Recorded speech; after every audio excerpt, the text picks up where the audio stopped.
All right. I hope I am alive. I'm live now. Sweet. Okay. Welcome everyone. So this is our second workshop in Back to Cloud School series of workshops that we are doing together with Rolling Scope School and AWS. So today we will be building a multiplayer gaming app with AWS Amplify and AppSync. And I'll be your today's host. So my name is Said Ahmed, and we have a Russian stream that is running in a different channel. So please check that out as well if you prefer in Russian language. All right, so let's get started. So I'm gonna walk you through what we will be building and doing today. All right, then we will hop back to the workshop and we'll start doing it. So today we will be building a tic-tac-toe application. So if you guys know what is a tic-tac-toe is, so that's what we will be building in a multiplayer manner. All right, so you'll be able to play it with your peers, and also we will teach you how to provision that application in AWS Web Services, in AWS, I mean. So here is the architecture of what we'll be building. So if this doesn't mean anything to you, that is totally fine. We will walk you through every single step. So basically what we'll be using is we have an AWS Amplify, which is a framework that we will be using to basically provision our environment for the whole application. And we will be connecting it to Amazon Cognito. So this is for user authentication. And as well, we will be using AppSync to connect our GraphQL environment. And that GraphQL will be going to the NoSQL database, Amazon DynamoDB. All right, so we will walk you through every single step. All right, so don't stress much about at this point. We will cover them in depth later on. So let me first tell you what is an Amplify. All right, so Amplify is basically a framework, right? So that allows you to provision your full stack application with different set of technologies, and you don't have to worry about provisioning every single service individually. Right, so this is how it looks like, and it also allows you to connect different things. For example, you can use it to have an user authentication. So this is actually one of the things that we will be doing. And you can also, for example, provision a storage where you'll be, for example, you can keep some images or some documents for your application. And we will, you can also connect a GraphQL API. So this is something like a REST, but this works in a little bit of different manner. And we will also be connecting a data storage. So this is basically like data storage plus the GraphQL can be used to, for example, access your database and like basically manipulate with your data. All right, so and you can do a bunch of different things as well, something like analytics. You can also do like you can also allow your application to send and receive push notifications. You can also add like a, machine learning prediction. So, for example, you can you can use this to, for example, upload an image, and you can connect recognition, Amazon recognition, which basically allows you to predict or like even detect what kind of items we have in an image.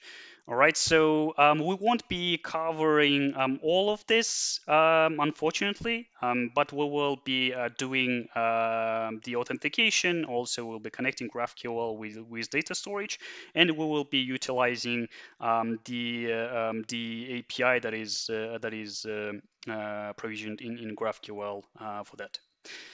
All right. Okay. So And then there are a bunch of different ways of like how you can connect your Amplify, how you can work with Amplify framework.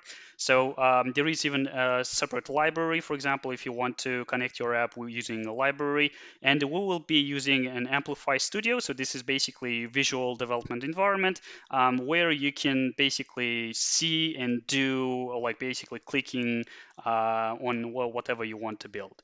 And we will be also utilizing Amplify CLI to provision our backend environment as well as to deploy our changes that we will be hosting in Amplify hosting. All right, so we will be using these three except the Amplify libraries. All right. Okay, so that's about Amplify and Amplify Studio. So let's move on. So what else we have? So as I said, we will be using the GraphQL data storage to keep our data and to basically manipulate that data in a real time. All right, so we'll be building the tic-tac-toe application and we'll be using the Amplify data storage to, for example, create a game, create the users, and all that kind of stuff. So what is also an AppSync? So AppSync is one more service that we'll be using today. So as I mentioned, we're gonna have a GraphQL API, and we'll be using the AppSync to basically connect our GraphQL API and to connect that to like directly to the DynamoDB database, where we will be creating a game and also basically like utilizing whatever we'll be keeping in our database.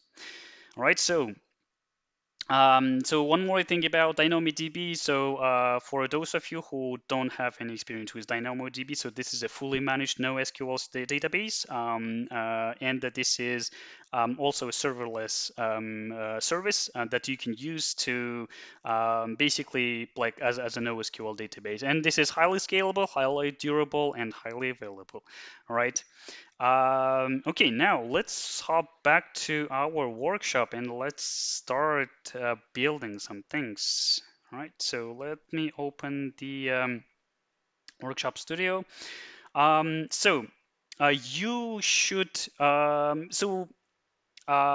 if you are currently watching it live, then you should see a link to this workshop. And what you can do is you can just click on that link and it will pop open this exact web page.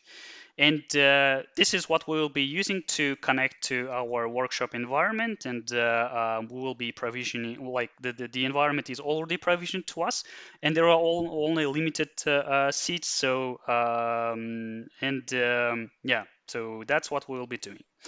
So what you should do is you should check the chat right now. So we have facilitators in our chat who will be helping whenever you get stuck, and they should be already sharing the link with you to the workshop. And you can use that link to open this web page. What you should do next is it will open this web page, and just scroll all the way down and go click I agree with terms and conditions and click on join event. All right, and this should join you. This should connect you to the workshop, and it should basically show this exact page that we will be using to basically provision our to basically walk you through the workshop. All right, so if you get stuck at this point, you can pause the YouTube and see what I'm doing. You can also, I believe, seek backwards and forwards. So that's also kind of allows you to be more flexible. And if you get stuck, as I said, we have experts here in our chat, so you can just drop your questions in our YouTube chat, and they will be there for you to help. All right, so after you go to that, click on the join event button. you will see this dashboard. All right, so let's explore this dashboard for a second, and we'll start our provisioning everything that we need, all right, for this workshop. So in this dashboard, you will see on your on the sidebar, this is basically what we will be doing, and this is step by step, right? So if you want, you can do this like you don't have to wait for me to basically walk you through this whole workshop. What you can do is you can just, for example, do it on your own pace, and whenever you get stuck, feel free to just drop your question below. All right. But I will be using this walkthrough guide to basically walk you through this workshop. So this particular workshop is separated into 5 different labs, and every single lab has its own like descriptions and stuff. So this will allow you to like if you will be doing this workshop on your own pace, you can just use this description for every single lab to do it on your own pace. All right. So for those of you who will be following me, so first thing that you should do after you open this page is you should click on this button on the sidebar. So under AWS account access, you should see Open AWS Console button. All right. So you can go to open AWS console, click on that link, and it should open a workshop studio. All right, so now this is opening in AWS console, and this is where we will be building our application. So let's wait some time for this to open the AWS console. All right, there we go. So this is basically the platform where you can provision like where we will be using to provision like different kind of services and stuff. But we will not be using this specific console for the most of this workshop. We will be using something called an Amplify Studio, and I will show you in a while how that one looks like. All right. So let's begin. So this is so we already talked about the architecture, right? So we won't gonna stop here. And okay, so since this is a workshop that is, let's say, provisioned for you specifically, you won't gonna follow. You should not follow most of these steps, and I will tell you which steps you can skip. So, for example, you don't have to create your AWS account, but in future, if you guys are watching in the future, then you should follow all these steps to provision the necessary environment. This will allow you to basically be able to follow all these labs on your own pace. All right, so let's skip this one because we already have an AWS account. And you should see that by just looking in your console. So if you are able to open the console, it means that you have already provisioned the necessary environment for this workshop. All right, so let's skip this one. So let's go next. Now we should what we should do is next we should open the Cloud9 environment. So what is a Cloud9 environment?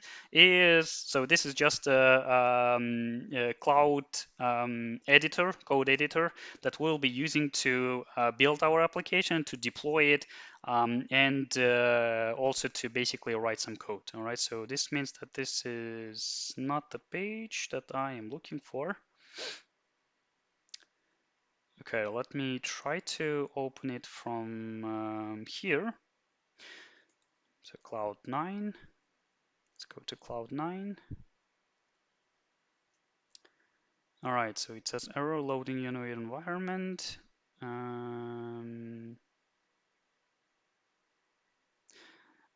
Okay,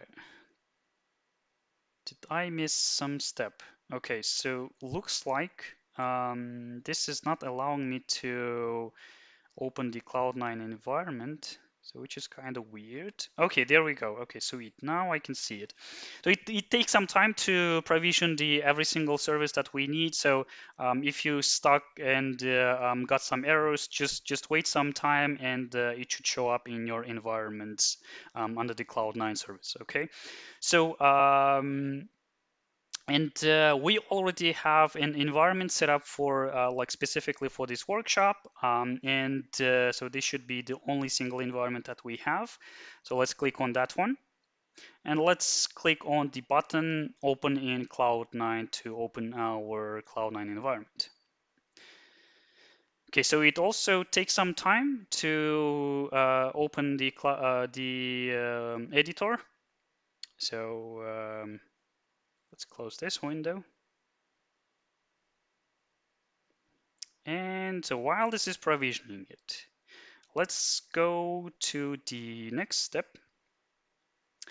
So next, so the next step is to basically, and what we should do is we have to also set up some Node.js environment because we will be building an application in React. Okay, so React. Okay, so let's copy this code under installs and configs and paste it under the installs shell file. Okay, let's go to the Cloud9 environment and let's just add a file. So let's go to file. Okay, so let me bump up this a little bit. Okay, now it should be visible for you guys. Let's go to file, new file. Let's go to installs. Nope, not that one. Okay, let's just paste the code and let's go to save. And let's call the file installs.sh. Okay, save. All right, now we have the shell file. So in Cloud9 environment, so this is, so if you guys ever used any kind of editor, this should be familiar to you, especially, so this pretty much looks like the Visual Studio Code. So here down below we have our shell. So this is specifically that we'll be using mostly. Okay, so let me go and do some. And this is so basically just so what we should do next is we should execute this install shell file. So this is, so let's do ls so I can see the install shell file. So let me do installs.sh. All right, did I miss something? Okay, yes. So I need to. Okay, so we also have snippets available for you in the provisioned environment. And so if you get stuck, just feel free to follow these steps in the walkthrough guide. All right, so I'm going to just copy the shell installs code, and okay, now we have the Node.js environment being installed, and we have something called XDG, which is also being installed, and now this is complete. Sweet. Now we have the whole environment set up for us, and everything is up and running. So if you get stuck anytime, just feel free to drop your question in the YouTube chat, and we'll be able to help you there. All right. So I can't see the chat, so I won't be able to basically help you in here. But we have people who are volunteering to help us in this workshop. All right. So feel free to just drop your questions in the chat whenever you get stuck. All right, now, so we are done with the Node.js environment. If you remember, we talked about the CLI. So this is basically a CLI that the like command line interface that allows you to, let's say, control the deployment, not only the deployment phase of your application, but also allows you to like add an authentication, add some data storage, connect your GraphQL, and all that kind of stuff. All right, so this is how it looks like. So we have the CLI that is directly connected to the Amplify framework itself. All right, so this CLI basically allows you um, to do everything using the Amplify framework.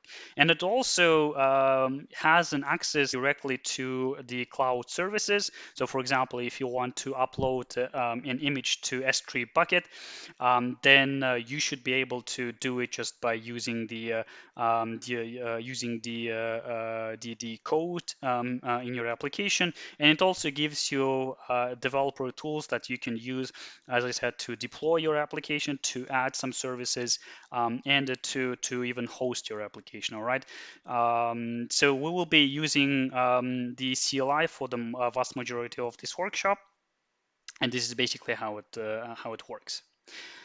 Okay, and yeah, so and here is also how you can use this. So for example, if you need a backend, what you can do is you just go to Amplify add. So if you need an authentication, you can do Amplify add auth, API, storage, function, hosting, anything that is listed on the features below.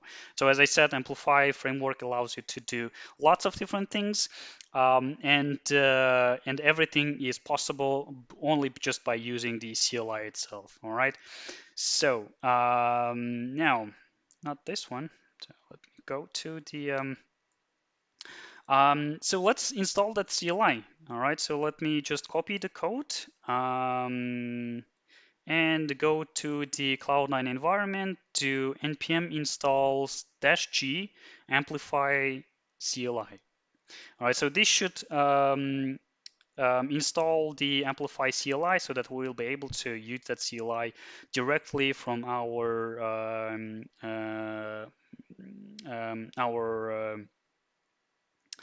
terminal. All right, so now let's configure this. So by configuring, it means that you basically have to tell who are you. Right, so what we will be doing is we will be, let's say, provisioning the Amplify environment, and in order to do that, we should do Amplify configure. All right, and this should allow us to help us to configure the environment. So so after you type in the Amplify configure, it should say that follow these steps to set up the access to AWS account, which basically means that we basically have to tell who are we, and we have the URL directly in the terminal that goes directly to the console.aws.amazon.com. So you can just open that link. So let me click on that link and click open. And it should open the console, and we just have to verify just by one click. All right, so let me, all right. All right, so we have the, so if you successfully open the console, then you can just go back to the Cloud9 and click on enter.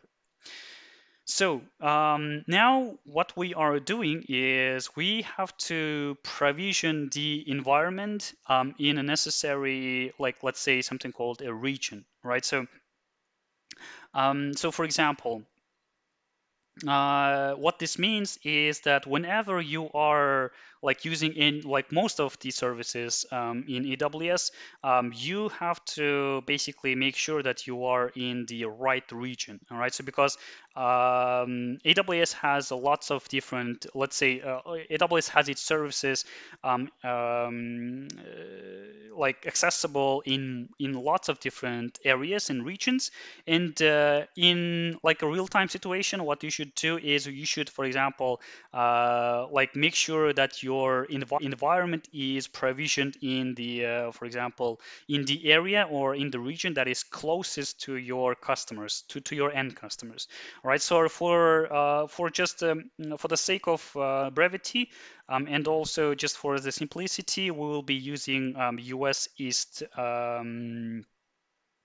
US East 1, I believe, or even we can do we can go ahead with the Southeast 2 as well. So what this means is that this environment for the Amplify will be provisioned somewhere in the Asia Pacific, I believe, right? So Southeast. Let me open the list view.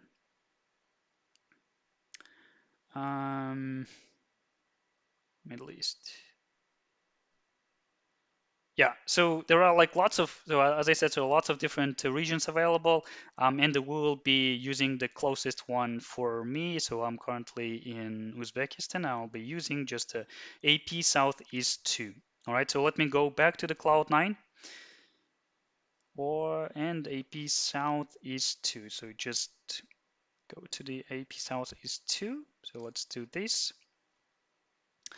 And now what we should do next is now we also have to create a user, right? So which means that we basically have to tell who will be using the CLI directly, right? So after you select your region, you should see the instruction that says follow the instruction add, and it also goes to the documentation page to configure your Amplify. What I'll be doing is I'll just go and click on the next link to create a user in AWS console. So in Cloud9, just click on the second link that goes to console.aws.com/imv2 home users create. And let me call the username. So let's just call it, sorry, okay, so let me just call it an Amplify user, or even Amplify admin maybe. Just call it Amplify admin. All right, so let's go click next. And and we also have to attach a specific policy to basically allow this specific user to be able to use the Amplify in a full manner, right? So click on the attach policies directly, and under the permissions policy, type in the Amplify, and it should show you administrator access -amplify policy. And you should select that one. So if you want to know what that one means, is it basically gives you lots of different permissions to be able to like use the CLI in a full manner, in a like full like all the services fully. All right, and it also has a lots of different actions that is allowed to you. So for example, you can list some IAM roles, you can tag roles, and everything else is here. So we won't be using all of them, but we'll be using for example, the Cognito to create the pool, and we will also be using the DynamoDB and all of that kind of stuff. So you don't have to worry about this. All right, so because under the hood, in the background, Amplify Studio will be doing everything for us. So just click on next after you select the administrator access Amplify. Click on next and create user. All right, so now we have created a user that is called Amplify admin. So I just called an Amplify admin. You can call it like whatever you want. And let's go back to Cloud9. So we'll just press enter. So if you press enter, you should see something like enter access key. So where do we get an access key? So what this is, now what does this mean is that you basically have to give an access to this specific user to be able to like basically manipulate directly from the CLI. All right. So and here is how we can get an access key for our Amplify admin user. So so let's click on the Amplify admin and go to the security credentials tab. All right, so scroll all the way down, you should see something like access keys. Okay, so if you get stuck, by the way, if you get stuck, just make sure you go to the docs, and this basically walks you through on every single step that you need for that. All right, so and you should use that if you get stuck whenever you have questions. So and under access keys, you can just click on a button create access key and select the command line interface. All right, so I just clicked on the command line interface. Just ignore this warning and click on I understand the above recommendation and click on next. I understand it. Click on next. We don't have to give any description tag, but this is a best practice to tag every single thing that you are provisioning or creating in AWS environment. And it just basically allows you to, track everything that you want in future. So, and if you click on create access key, you should see this page and where you should be provided an access key and secret access key. All right, so we need this page. All right, so I want you to ask you to leave this page open because we're gonna need this specific page in later on. And let's go back to the Cloud9 environment and see what it's asking for us. All right, so it says access key ID. So let's go to the access key page, and this is the access key ID. So the thing that is written under access key, that is basically your ID. And let's go back to the the Cloud9 and paste the access key. All right, so and click on enter, and now it asks us the secret access key. The secret access key is right here. So I'm just gonna click on the copy button and copy the secret access key, go back to Cloud9 and paste the secret access key, click on enter, and profile name, just leave it as default. And now we are done. All right, so we now configured the AWS CLI, not the AWS CLI, but Amplify CLI. And now we can use the Amplify CLI to basically add everything that we need, that is needed for our application. All right, so now we're done with this step. By the way, when you created the access key, you should also see the button download CSV file.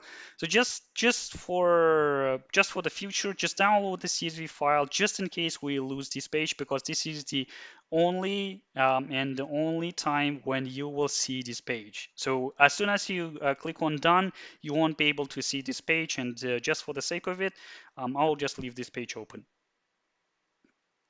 Okay, now let's go back to our workshop.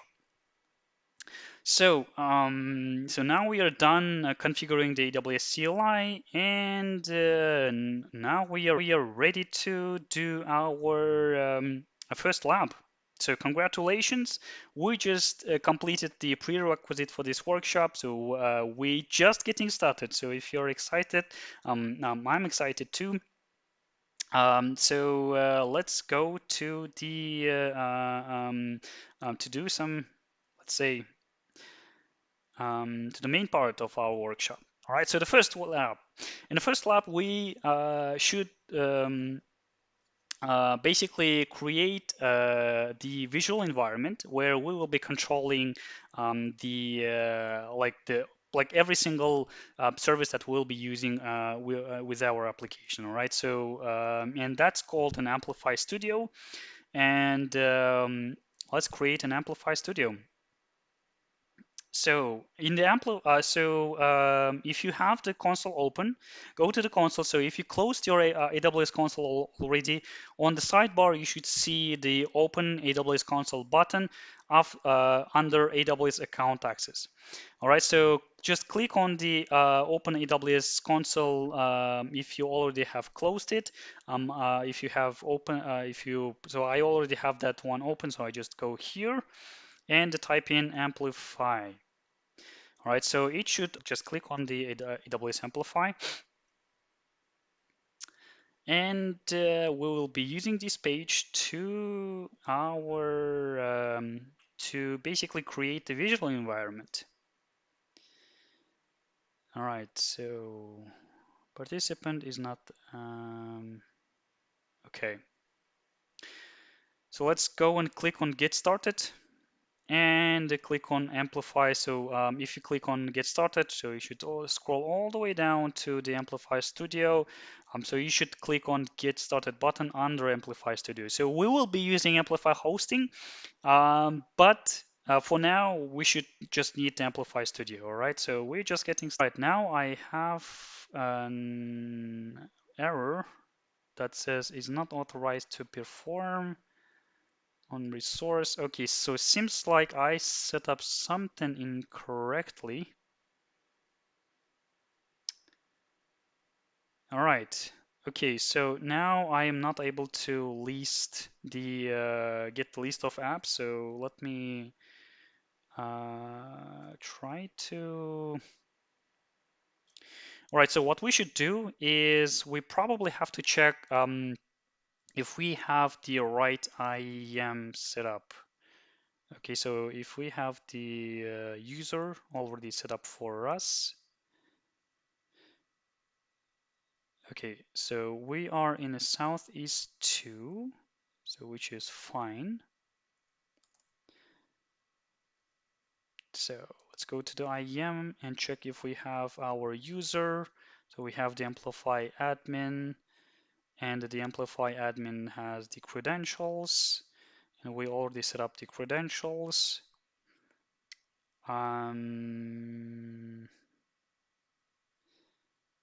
Okay, so that's kind of weird. Okay, so I'm gonna do a debugging in a live stream. So this is the first time that I will be doing it. So it seems like I don't have the correct permissions. And let me go. All right, so am I using the right user? Okay, so I'm using the right user, which is the workshop participant role participant. So you know what? Let me try to click on the link. So AWS console, go to AWS Amplify service page. Select the correct region. Okay, so maybe that's something that we have to set up first. Okay, so what I am assuming is I am not in the right region. Okay, so let me go back to Amplify. Let me open the Amplify.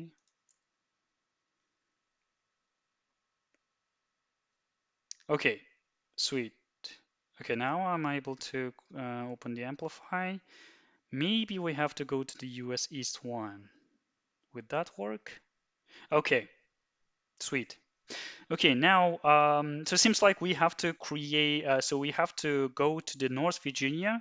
So this is, um, so here is the thing with the regions, right? So whenever you are basically provisioning your service or like any kind of environment, you have to make sure that you chose the right region, and you can choose the right regions based on at least two things. So one of the thing is the closest for your end customer, so that we already discussed. Another thing is whether that or this service is available on that specific region.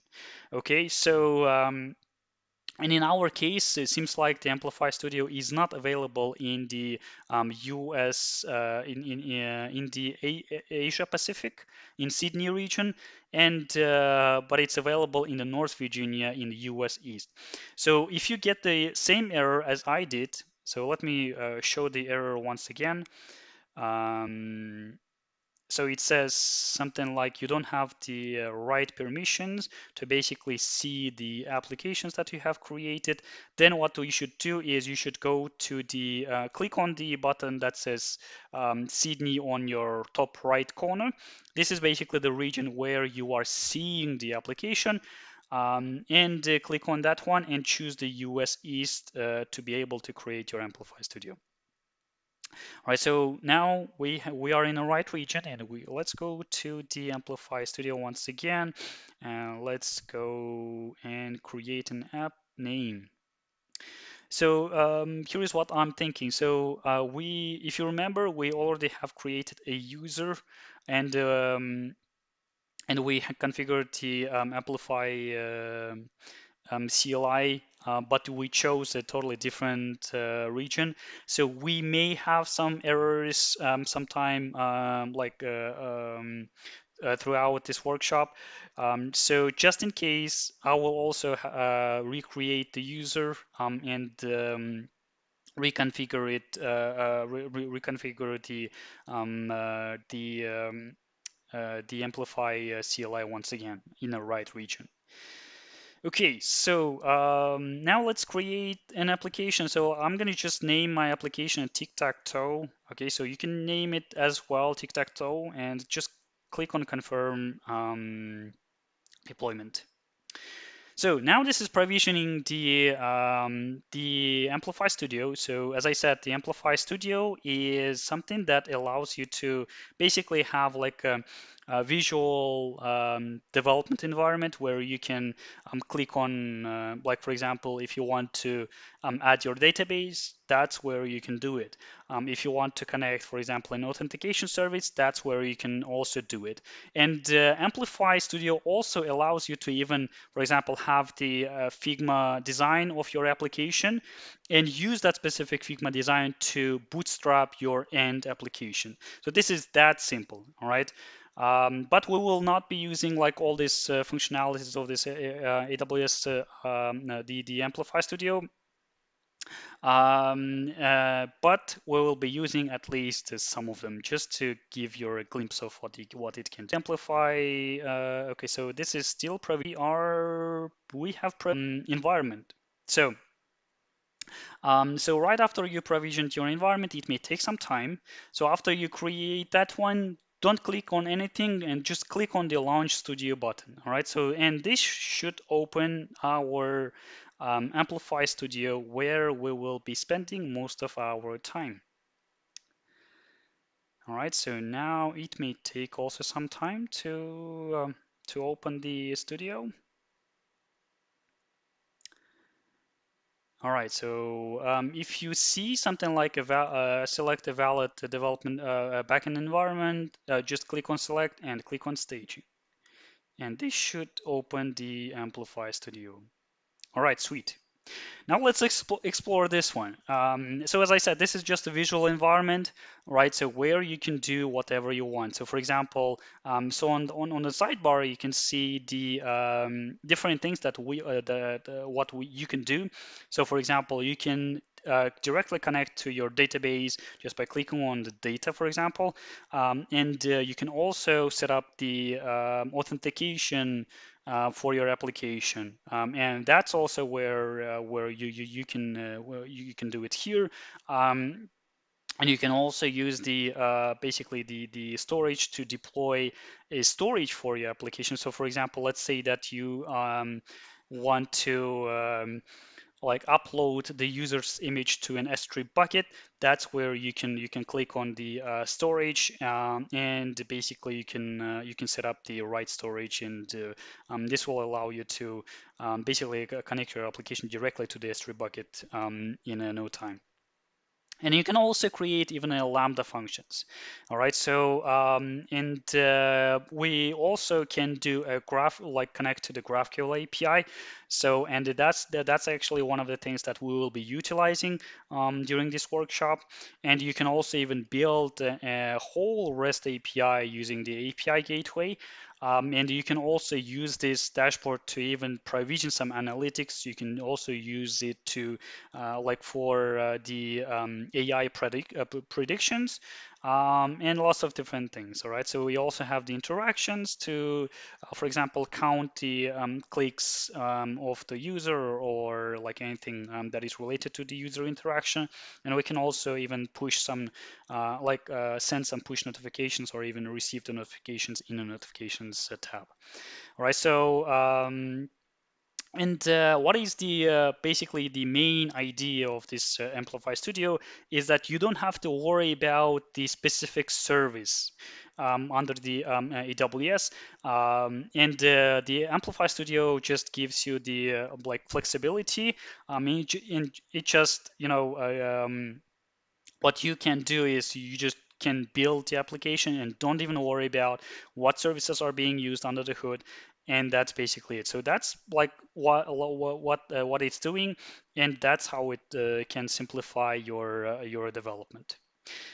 Okay, now let's go back to our workshop docs. So we have created an Amplify Studio, so congratulations if you have done it. And now we are done with the first step of our first lap of our workshop. So congratulations if you have done it already. If you get stuck, so as I said, just drop your questions in the live chat. I mean, we have people available in the chat and who will help you to walk you through the your error, or they will also help you to troubleshoot you, right? And so the so that, for example, users can go to your application, sign up for the application, or even sign in with an existing account. All right, so that's basically the usual drill for most of the applications. And in our tic-tac-toe application, we want our users to be able to join the existing game or play the existing game, and also see the the leaderboard. And that's why we need an authentication flow for our application. Now let's go to the Amplify Studio, and let's add an authentication flow to our application. All right. So by the way, if you have noticed, we didn't write any code yet. So if you want to write some code, just stay tuned, and we will be doing in our next lab. All right. Um, in a couple more minutes. All right, so now let's add an authentication flow. So what you can do is you can go to the setup I mean, you can go to the Amplify Studio, and on the sidebar, just select authentication. All right, so here it allows you to configure your authentication flow for your application in any way you want. All right, so for example, you can configure the login flow. For example, if you want your users to be able to log in using an email, that's what you can do it. You can also choose lots of different strategies for the login phase as well. So for example, you can even allow your users to log in using the phone number, or even you can use something called an OIDC, like OpenID Connect, to even connect in the studio. Let me just move it a little bit here. Yeah, so but we don't need to configure the email, leave it as default. Okay, so we want our users to be able to log in just using the email only. Okay, so so as I said, it also allows you to configure the authentication in a more advanced manner. You can also even add the multi-factor authentication for your application. So for example, you can turn on or turn off or make it optional. So so that, for example, users can not only sign up with their email, but it will also ask you to one more step to verify the people that they are assuming. Okay. And right, so now let's go to the configure, so let's just explore the sign up phase. So we just explored the login page where you can, where users can log in to the application. And now let's configure the sign up. So the sign up basically what it means is here you can even like just create the form for the sign up based on this attribute. So for example, if I add here, let's say my phone number, it will ask me to add my phone number. All right. So if you, so what we need is, I believe we just have to add the email. So let me check it once again. So what I need is I need to configure. So let me open the workshop guide, and so email login is pre-selected as the default, so that's fine. And I believe we don't have to even check anything, right? So that's fine. So here you can add lots of different things, as I said, and we're just gonna leave it as it is. All right. So it will just ask our new users to sign up with their email, and that's what it is. And even you can configure the length or like the password protection of your users. So for example, if you want to enforce your users to these characters and everything, like lots of different things. All right. So I'm just gonna make it a little bit more easy. You don't have to tweak this. So just for the sake of simplicity, I will just turn off the uppercase and the numerals, so I won't even gonna ask their like additional symbols for the password policy, and I'll just make the password length just 7 characters, I believe. Okay, just 6 characters. Okay, that should be enough. You don't have to tweak this, just leave it as default, all right? But make sure that whenever you will be creating it, you may have to like add like uppercase, numerals, and symbols. Okay, now, so that's about the password that we will be enforced, but the password policy that we will be enforcing our new users. And here you can even set up the verification flow for our users, right? So for example, if you so we have to verify that so that our users don't use any, let's say, any email that they wish. We have to verify that they're the identity, and this is basically where you can host your where you can check the verification settings for your sign up flow. So here you can check, for example, if you want to verify your users either by email or SMS. So SMS, unfortunately, is not available for me because you have to configure it, I believe, for the United States only at this point. So we're just going to stick with the email. And it will also allows you to configure the verification like the verification flow for your verification email that the users will be getting. So I'm just gonna stick with the default. So it will just send the verification code in the subject of our email, and in the body we'll also have basically the copy of that. So let's just leave it as default and click on deploy. All right, and click on confirm deployment. Yes, I do confirm it. And now this is doing something under the hood. So let's explore what it's doing under the hood. So this animation is basically allows you to even see what it's doing currently, right? So as you can see, I'm not sure if you noticed or not. So this is connecting to the Amazon Cognito, and this is setting up the Amazon Cognito for us. So what is an Amazon Cognito?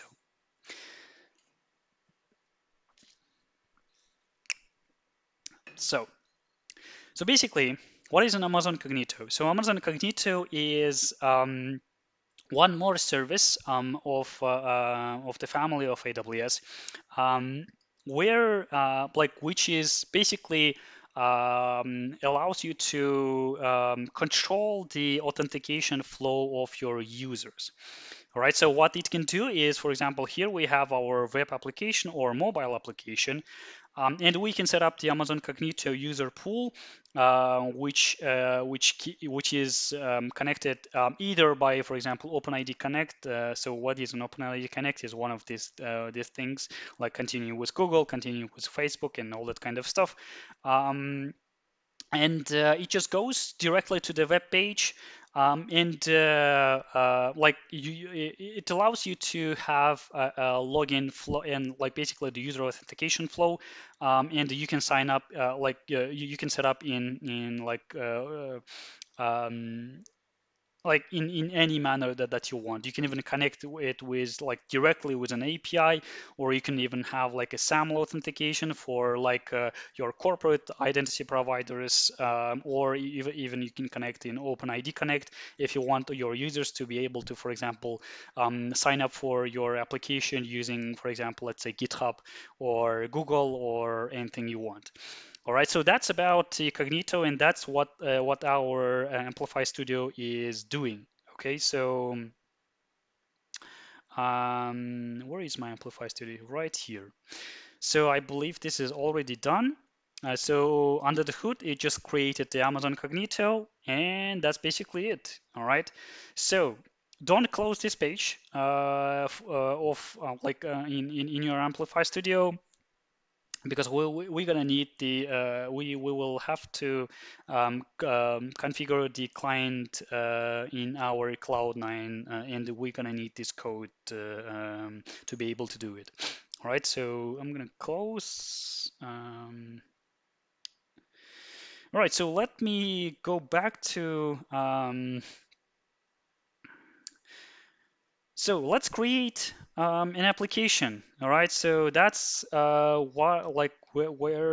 the coding phase begins. Okay, so I hope you guys are excited. I'm excited.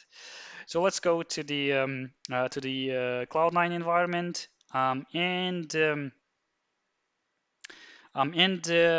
we're gonna create a React application. All right, so I hope. Okay, so just either paste the code from the guide, or go to the Cloud9 and type in npx create React app, and you can just call your application anything you want, something like a tic-tac-toe amplify. So that's the name that I will be going with. So okay to proceed, yes, okay. So what this is doing is this is just bootstrapping the React application for me, using the create React app CLI command. All right, so this may take some time, so leave it for now. So this is just the bare bones of our like just a default application, let's say, and we will explore it in a moment, right after it completes completes provisioning the environment, the application. Okay, so let me go back to the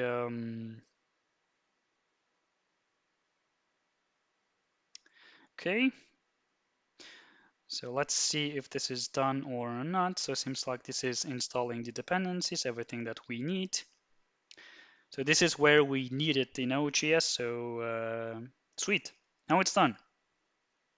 So let's explore what we have. Okay, so let's go to the folder tic-tac-toe amplify. So that's what I called my application, and let's explore what we have. So we don't have anything like that complicated yet. So let me launch the application first. Okay, so maybe we should be able to see the application, what we have. So in the command line, just go to your directory. So this is called the tic-tac-toe amplify. So I just cd to tic-tac-toe amplify, and I'm just gonna start my application. All right, now this is running the deployment server for me. And I should be able to see it in no time. Okay, so now we run the application, but there are two things. So it will give you two links, but none of them will work. Okay, so don't stress much about these two links. What we should do is we can go to the button that says preview on the top of on the top header of the Cloud9 environment, and you should see the button preview. Just click on preview and click on preview running application. All right, so this should allow us to see our application in our browser. Okay, so this is a small application. All right, so I'm gonna actually open it here. And yeah, this is basically what we have right now. All right. So for those of you who are familiar with Create React App, this should be this should not be any news for you. But let's explore anyways what we have. So under the tic-tac-toe family, under the tic-tac-toe Amplify folder, we have the sources.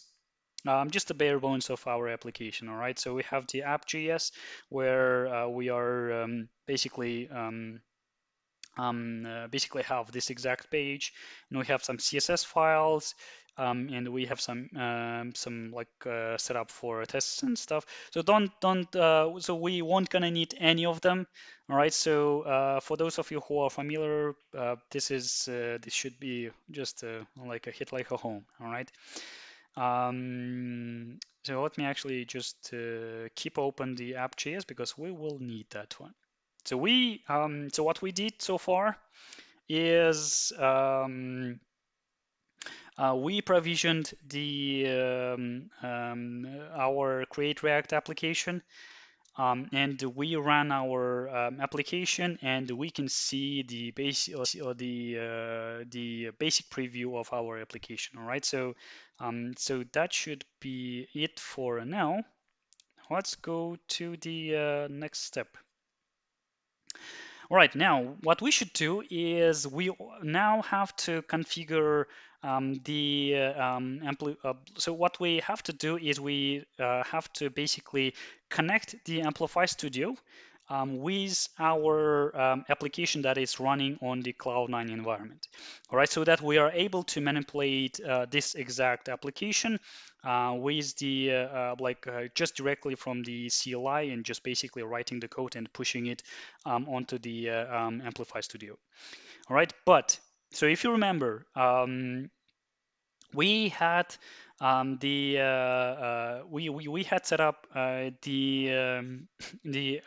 configured the Amplify with the in a totally different region, which is somewhere in Asia, right, in Sydney. But if you remember, we have our Amplify Studio provision in a totally different region, which is US East 1. All right, so here is what I will do. So I will I will try to configure the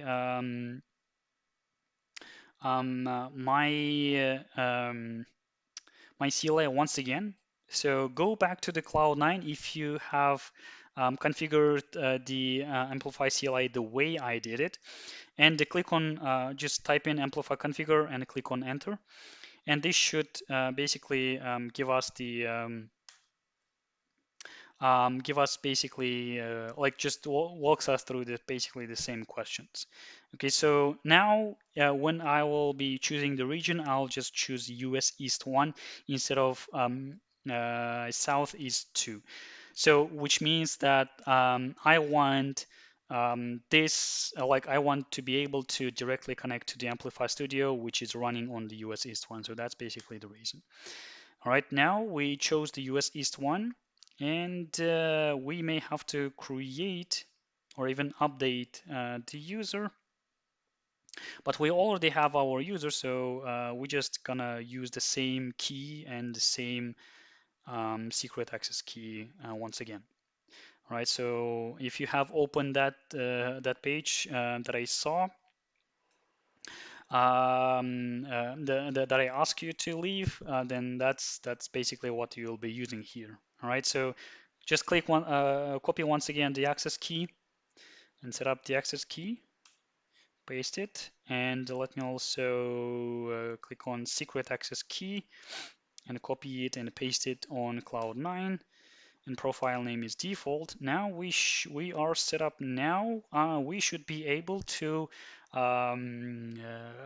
pull our changes from our Amplify Studio, and that's what we'll be doing next. Okay, so now go back to the Amplify Studio and click on the authentication if you already closed that page.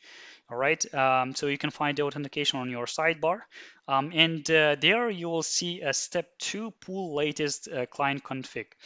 All right, so that's what we'll be doing. Just copy the code. Now that says Amplify pool with an app ID and environment name. You can just copy it just by clicking on the code and go back to the Cloud9 and paste it. All right, and just click enter. Now, in ideal case, it should be able um, to basically pull the changes directly from the Amplify Studio. But first, what we need to do is we have to verify that basically this is who we are, and that's what we want to do. So it will show you an opening link. Okay, so just click on the opening link and click on open to open in a browser, and we just have to click on yes, that's me button. Copy the CLI login key. So we just copy the CLI login key and go back to the Cloud9 and just paste the code. So I just pasted the code. Now it says successfully received Amplify Studio tokens. All right, so we now successfully connected with the Amplify Studio, and now we are ready to move on. So it will ask you different questions. So I will just stick with the defaults and go choose the Visual Studio Code as my default editor. And I'm gonna choose, I believe, a JavaScript, right? So we are writing a React code. So I'm gonna choose the JavaScript. And what framework I'm using React. And the source directory. So that's basically the source directory that I'm gonna stick with. And the distribution directory, that's the build. Yes, that sounds about right. Build command all the way default, start command also the default, and hit enter. Now, okay, so no AppSync API configured. So let me actually see what they want us to configure. Modifying this backend. All right, so now it says that like, do you want to basically control the backend right now? And which means that it will pull all the changes that we have created in the Amplify Studio directly to our Cloud9. So I'm just gonna click on yes, I want. And now it's fetching all the backend environment updates, which includes the configuration for the for the Amplify for the Amazon Cognito. Okay, now, so we are done with the authentication now, I believe. So we have done this this step. So just click on done on the authentication on the Amplify Studio, and let's go back to our workshop once again. So now we're done configuring the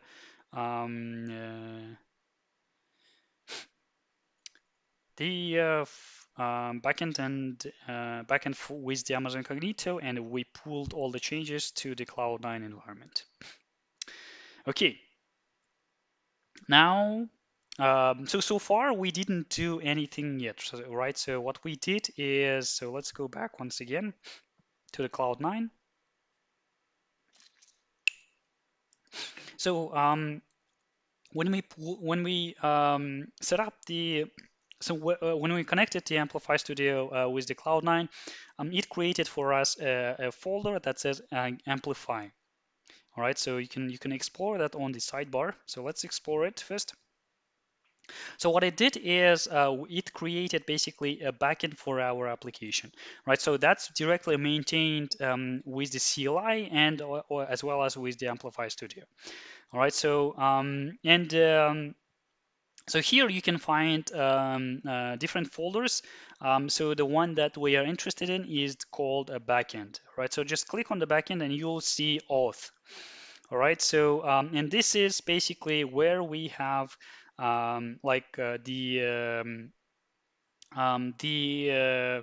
configuration for the Amazon Cognito, and it basically like what we what we pulled directly from the Amplify Studio, right? So and so under the hood, it's just like doing everything for us. And we don't even have to manipulate the backend folder on our own. And usually, like for the most cases, this is basically manipulated directly either by the Amplify Studio or even adding something with the Amplify CLI. All right. So you don't have to worry about the backend folder. So that's the beauty of the Amplify itself, right? So you don't have to worry about anything. Everything is done either visually, and the only thing that you have to do is just pull all the changes to your front-end application, and it just works. Okay. So so technically, what we have right now is we have the authentication we have the backend for our authentication flow, but we don't have the front end yet. So in order to set up the authentication for the front end, we will have to install and add some components. So let's add some components. So let's go back to the Workshop Studio once again. And here it will give us code for our components. What I will do is I will just copy all the code, and then afterwards we'll explore everything one by one. All right, so let's go back to the Cloud9 environment, and under the Tic-Tac-Toe family folder, Tic-Tac-Toe Amplify folder, um, create a new folder. All right, so I'm just gonna name it not under the Tic-Tac-Toe Amplify, by the way, but under source folder. Sorry, I'm gonna just delete this folder. Let's go to the source folder and create a new folder. Let's name it components and add our first file. So let's name it a board, I believe. So that's the first component, and we are using a JSX file. I'm just gonna paste the code. Okay. So let's make it a little bit more beautiful. And don't forget to save your file as well, because we don't have an autosave in Cloud9. So let's go to File and click on Save, or you can just use the shortcut with Command S or Control S. Okay, so that's the first file. Now the next file is called box.jsx under the same folder. Let's go to Components, New File, box.jsx. So paste the same code, save the file, go and grab the next component, header.jsx, go to the components, and it's called header.jsx, and paste the code, save the file. Yeah, it may be a little bit boring, so but we'll explore the code in a moment. All right. So let's create the next one. It's called message, I believe. .jsx and go to the JSX file and save the file and refresh.jsx and game.jsx. Okay, so let's go to the components once again. Go to new file. It's called refresh.jsx file. And save the file as well. Don't forget to save the file, otherwise your game may have some problems. And the biggest component, I believe, that's called game.jsx, and that's what we should paste as the last one. Game.jsx file, paste the code, save the file, and now we are done. Okay, now let's explore like basically what we have here. Okay, so since we are building a tic-tac-toe game, so for those of you who don't know what is tic-tac-toe game, so you probably have played like with X and O, so that's where we have like a grid 3 by 3. And either player who hits either by diagonally or like vertically or horizontally with the same pattern wins, right? So that's what we are building. And now the first component is the board component, and this is basically we're just mapping the board, which is 3 by 3. And we have some styles, we have some component details. So I won't gonna stop on this one because that's not what the workshop is about. All right.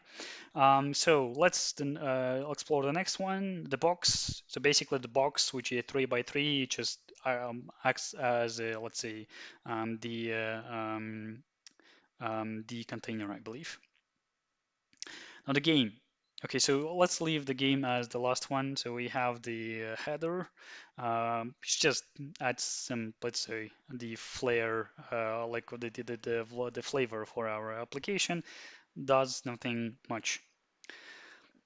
The message that will be showing like who won and who did what, or like whose turn is it, and also the refresh, basically the button to refresh the game. Now the last component, the game component. So what we are doing here is, so as you can see, we are, oops. So we have like all our components that we have pasted a while ago. So we have the header component, the message component, board, and the refresh button. So here we have some, let's say, let's call it a business logic, right? So we basically here determine who wins in what circumstances. So I won't gonna stop on the logic itself because that's not what what the workshop is about, right? So we are more interested in building the thing rather than exploring the code.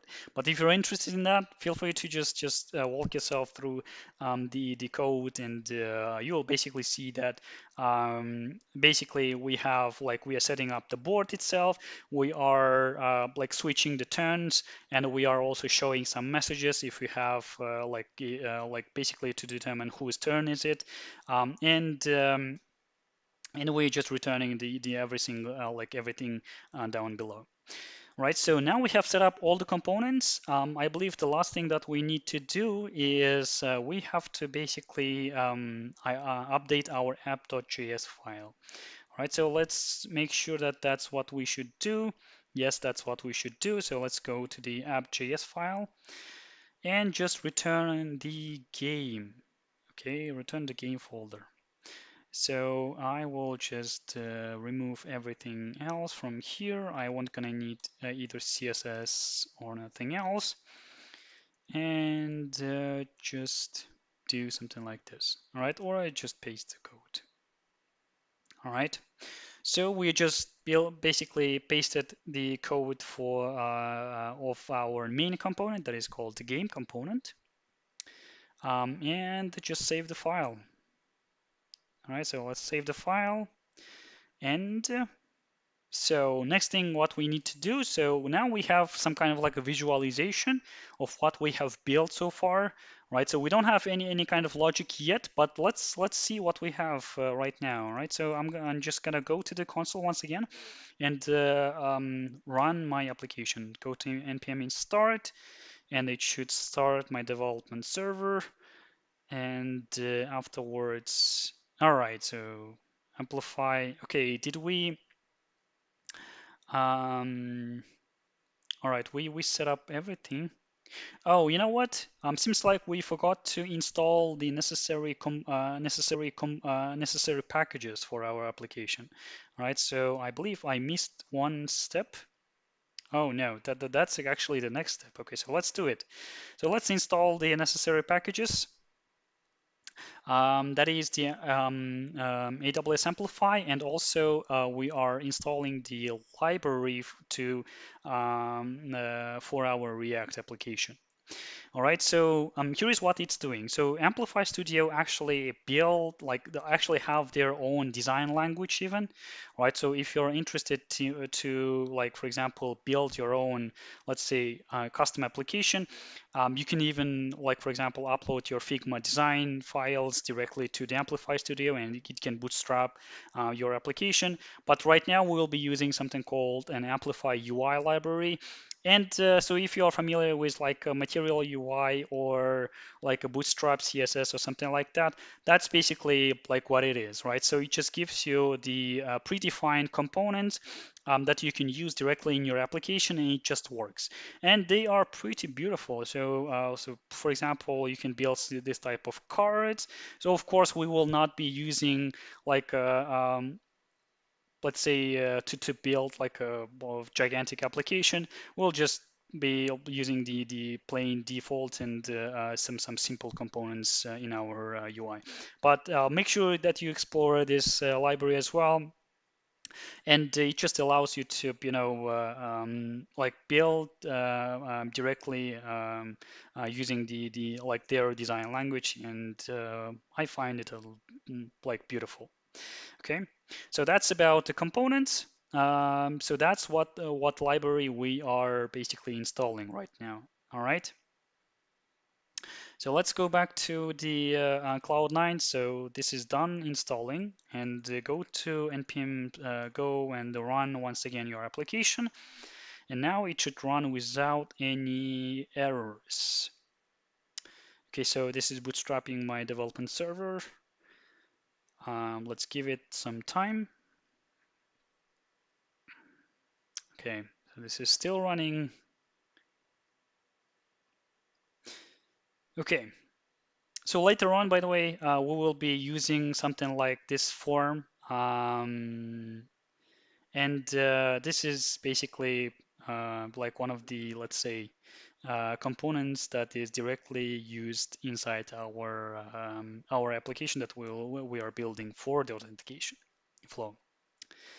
Okay, so seems like just ignore all these warnings. And now I believe this is done running, and ideally it should have given me some a link, but I don't care about the link. So let's go and hit the preview, and let's preview the application once again. So I'm gonna need, I'll just move this application somewhere right here. So this is seen. All right, there we go. Actually, what you can do is, I believe you can just copy this exact URL. Can I just copy it from here? Copy the file paths, I believe. Is that the one? Okay, not that one. So if you somehow will be able to copy this link, you can open it even in your own browser. Okay. Oh, okay. You know what? You can even click on this button that is pop out into new window, and this will open your application in your browser's window. All right, so now this is basically what we built so far, right? So nothing too interesting, but we can even play with ourselves. So this is our header, right? So this is our header. This is the message that we have built. So I can, for example, play by myself, right? So, and it just works. So nothing too fancy yet. So we don't have even the authentication flow. And we don't have nothing set up yet in the front end side, and that's what actually what we'll be building next. All right, so let's add sign up and sign in flow. So the basically kind of configuration of the Cognito in your in your front end application is super simple. What you could do, is just add some library. So let me actually just copy the code from the next step and paste it onto the app.js file. And I will show you what I will tell you what it's doing under the hood. So it's doing a couple of things. All right. So here we basically have like our library, just a CSS files that we're importing directly, and we also have something called an AWS config.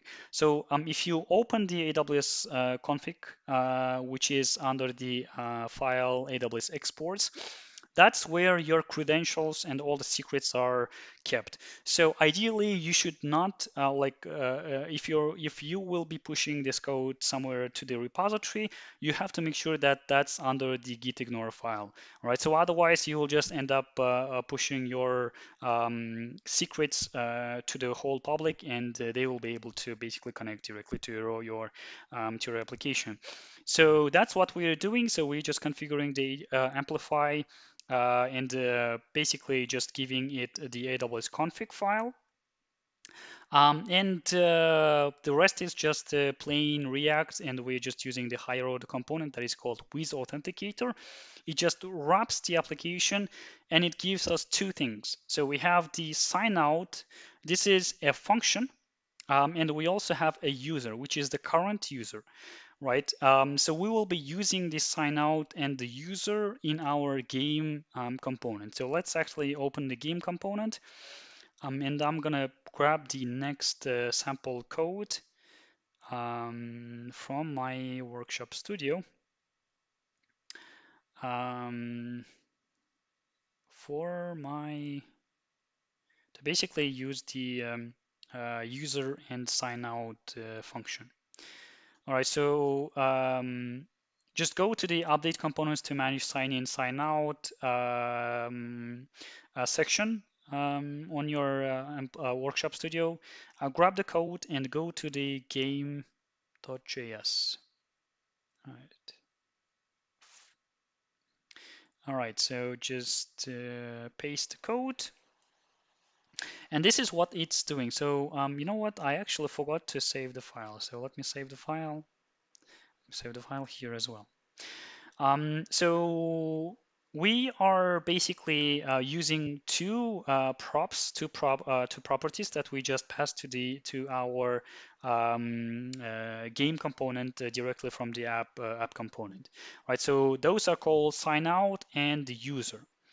And so we are basically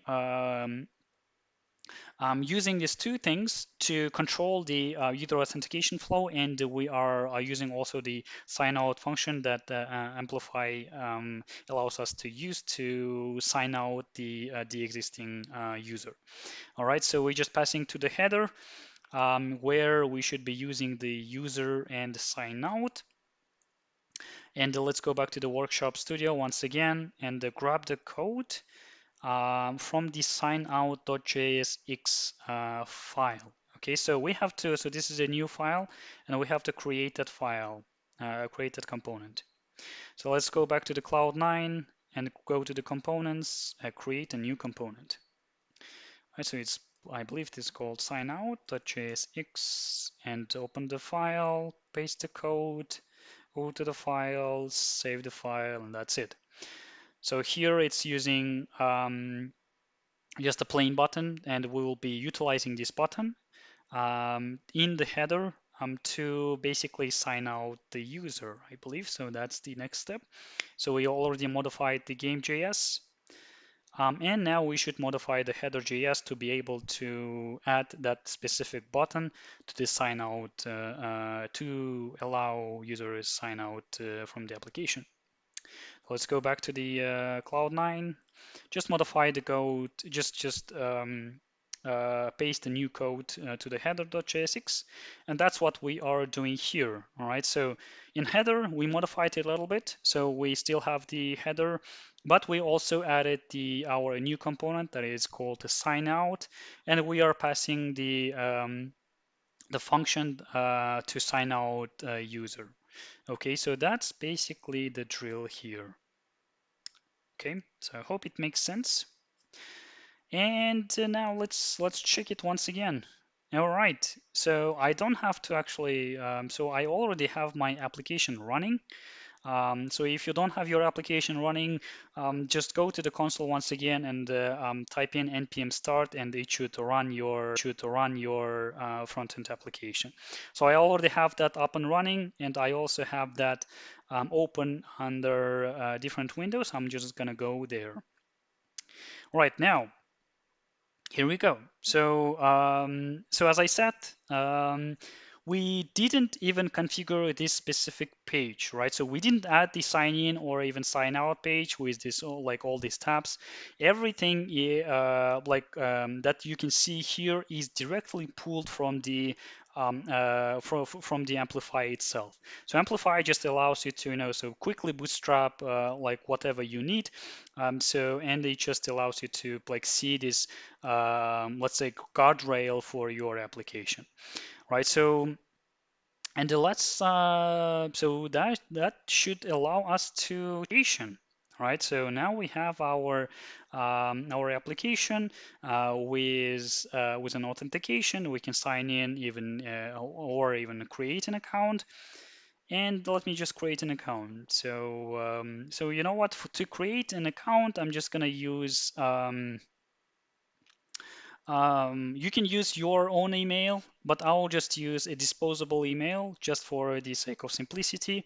And if you want to follow me, then you can just go to freal.email and just click on create freal account, and it will just gives you the basically everything that you want for your to like just quickly open your mailbox. All right, so I'm just gonna just open the email, just copy the username for the email, and go to my React application. So let me turn this one off.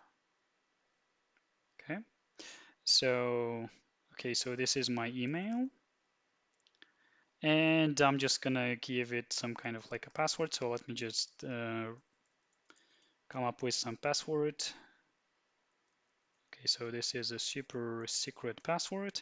By the way, if you have noticed, if you remember when we were setting up the authentication in our Amplify Studio, we specified that we don't want any uppercase letters. We don't want any specific symbols or special characters.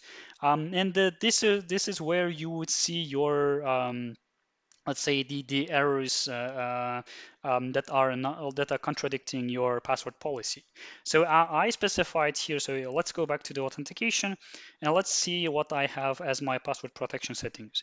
So here I just specified that I want just a 6 character long password, and that's basically it, right? So I also want just the lowercase characters, and I don't care if the user adds some uppercase letters or either it adds like numerals or symbols. All right, so since I specified the length as 6 characters, that's what my application is saying, that I have to add at least 6 characters as my password. All right, so let's me just create a password to create an account. I just create an account. And now it says check your email. So what it did is it has to verify your identity, and it already sent you an email to the email that you specified while you were signing up, and that this is actually real. So it actually sent a real and confirmation code that you have to check. All right, so let me go to the and open my mailbox, and I should see. All right, so let me. Okay, so I can see, so here is my verification code. All right, so this is the verification code that I have. So you can just open your mailbox, and you should receive an email from verificationemail.com But this is something that is already maintained by the Amplify, and you don't have to worry about it for now. All right, so just grab the verification code. So this is a 6-digit code that we have, and go back to our application, paste the code, click on confirm, and now we should be in.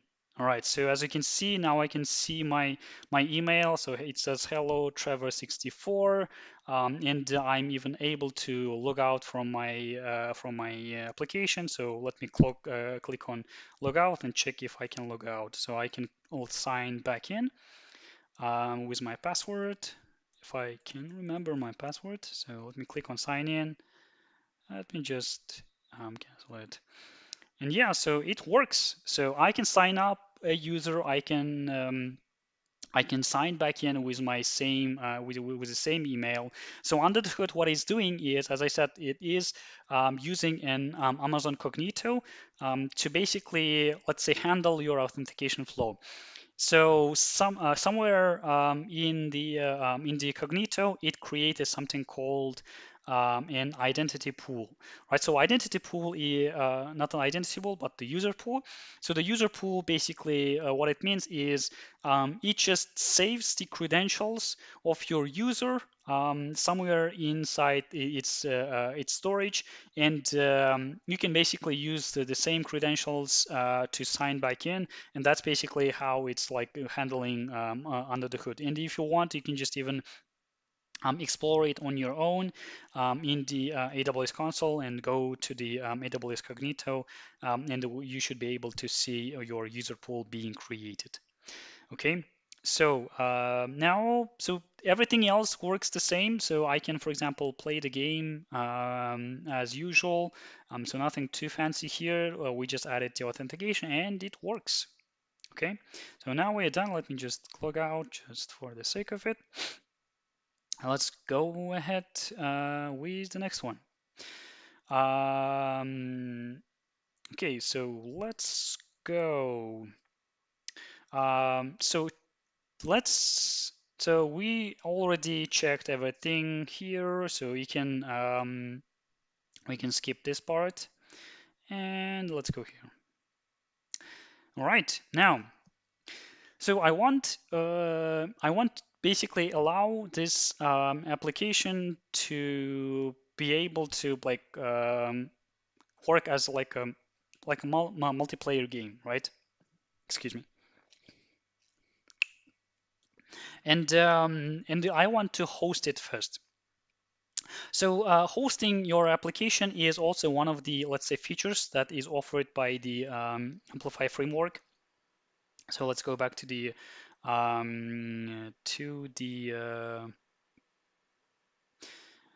to Amplify docs, and we should see that this is the hosting, right? So hosting is one of the end-to-end features that the Amplify is allowing us to do. So we can just host our existing front-end application to make it live. All right, so that's what we will be doing next. And so adding a hosting is super simple. So as I said, the CLI is pretty powerful, and it allows you to control lots of different things to do with your Amplify Studio. And the only thing that you need to do is go to the CLI and do Amplify add hosting, and that just walks you through these steps that you should follow. All right. So let's do it. So let me go to my Amplify to my Cloud9 and just stop my application for now. Okay, so I'm just gonna close this application and stop it in the console. And I will do so. I want to add the hosting, so I will just to Amplify add hosting. Click on Enter and see if it asks some questions. Okay, so what I want to do, so if I want to do it with, so it allows you to basically like gain more control over the hosting itself, and So that's what it's asking. So do I want to host it with using the CloudFront and the S3 bucket, which is, let's say, one of the straightforward ways of how you can bootstrap any static application, but that's not what we will be using, I believe. And we will be configuring it on our own. Okay, so let me go back to the Cloud9 and click on Enter for the hosting with Amplify console. Okay, so now we can choose the type. So we can even host it with, let's say, specifically set up a CI/CD pipelines that we can use to continuously deploy, develop our application and to manage the deployment. But we'll choose the manual deployment to host our application. All right. So all right, now this should be done. So that's now we configure the deployment, but we also have to push our changes onto the cloud so that this will be available to the crowd. Okay, so the only thing that we need to do is, as the next step, we have to publish our application. So go to the console and type in amplify publish -y or without y to yes, and just wait. So that's how we are hosting the whole React application. So it's asking, so as you can see, it's showing that we are creating an Amplify hosting resource to host our application, and under the hood, it's just creating a CloudFormation stack. So if you don't know what is a CloudFormation stack is, this is basically just the template for your application that you can basically use basically let's say control different resources and different services that your application is using. So that's basically what this command is doing for us, so we don't have to worry about it. If you are curious what it's doing under the hood, you can go, as I said, to Amplify folder in your directory. Under the backend there is a CloudFormation folder, and you should see under the build, there are two things. So there is an auth and there is also a hosting. All right, so auth, we're already done with the auth, so that's what it created. And it also created a folder for the hosting, and you can see the CloudFormation template that we have here. All right, so this is pretty simple, right? So nothing too fancy here. So if you want to explore, you can explore it on your own. Okay, so seems like it created everything successfully. So it created the hosting for us, and it is completed successfully. So now this is building our application, and I believe afterwards it will just push the build to successfully host our application. All right, so we just will wait for now. Oh, I think it's already done. All right, so it just built the application, and it will be basically like archive the build, and will deploy our application directly. So if this is done successfully, then you should see a link in your console. So if you don't see a link, or if you see some kind of an error while you did the Amplify publish, please feel free to just drop your questions into the chat, and we have people helping in the chat, and they'll be able to help you troubleshoot that problem. All right, and also if you get stuck, just go to the steps and just redo every single step. All right, so or redo the, let's say, the chapter that you want. All right, and it should help as well in most of the cases. So now I have a link actually. So let me just open the link and see if I can see my application. All right, sweet. Seems like I can see my application. For some reason, it just decided um, to use my default email. So you know what? For let me actually try to use the same email as I did. So that's called, I believe. Okay, so Trevor64, and let me use the Trevor64 and type in my password and click sign in. And yeah, now I am able to sign in to my application, and my application is live. So as you guys saw, so the hosting is pretty simple. So the only thing that we did is we just, let's say, added one more service to host our application, and we just published all our changes, and that's basically how we were able to do it. All right, so that's basically how it works. And also, if you want to even track, let's say, the changes and stuff like that, you can do it in the AWS console, and you should be able to see what it's doing under the hood. And even in the Amplify Studio, you should see there are a bunch of deployment activities, and they are tracked here as well. So for example, this is what we did as the last step. So we hosted our application, so that's what it's being logged here. So if you want to explore it like in depth, then AWS console is the way to go, and there you should be able to see everything in like separated by the services. All right, so now we are done with the publishing, and yeah, so that is basically end of the lab 3. So now we hosted our application. Now we can run our application in live, and we can even share the link with others. So if you have completed this step so far, please just drop your link to the chat so that others can see what you have built so far.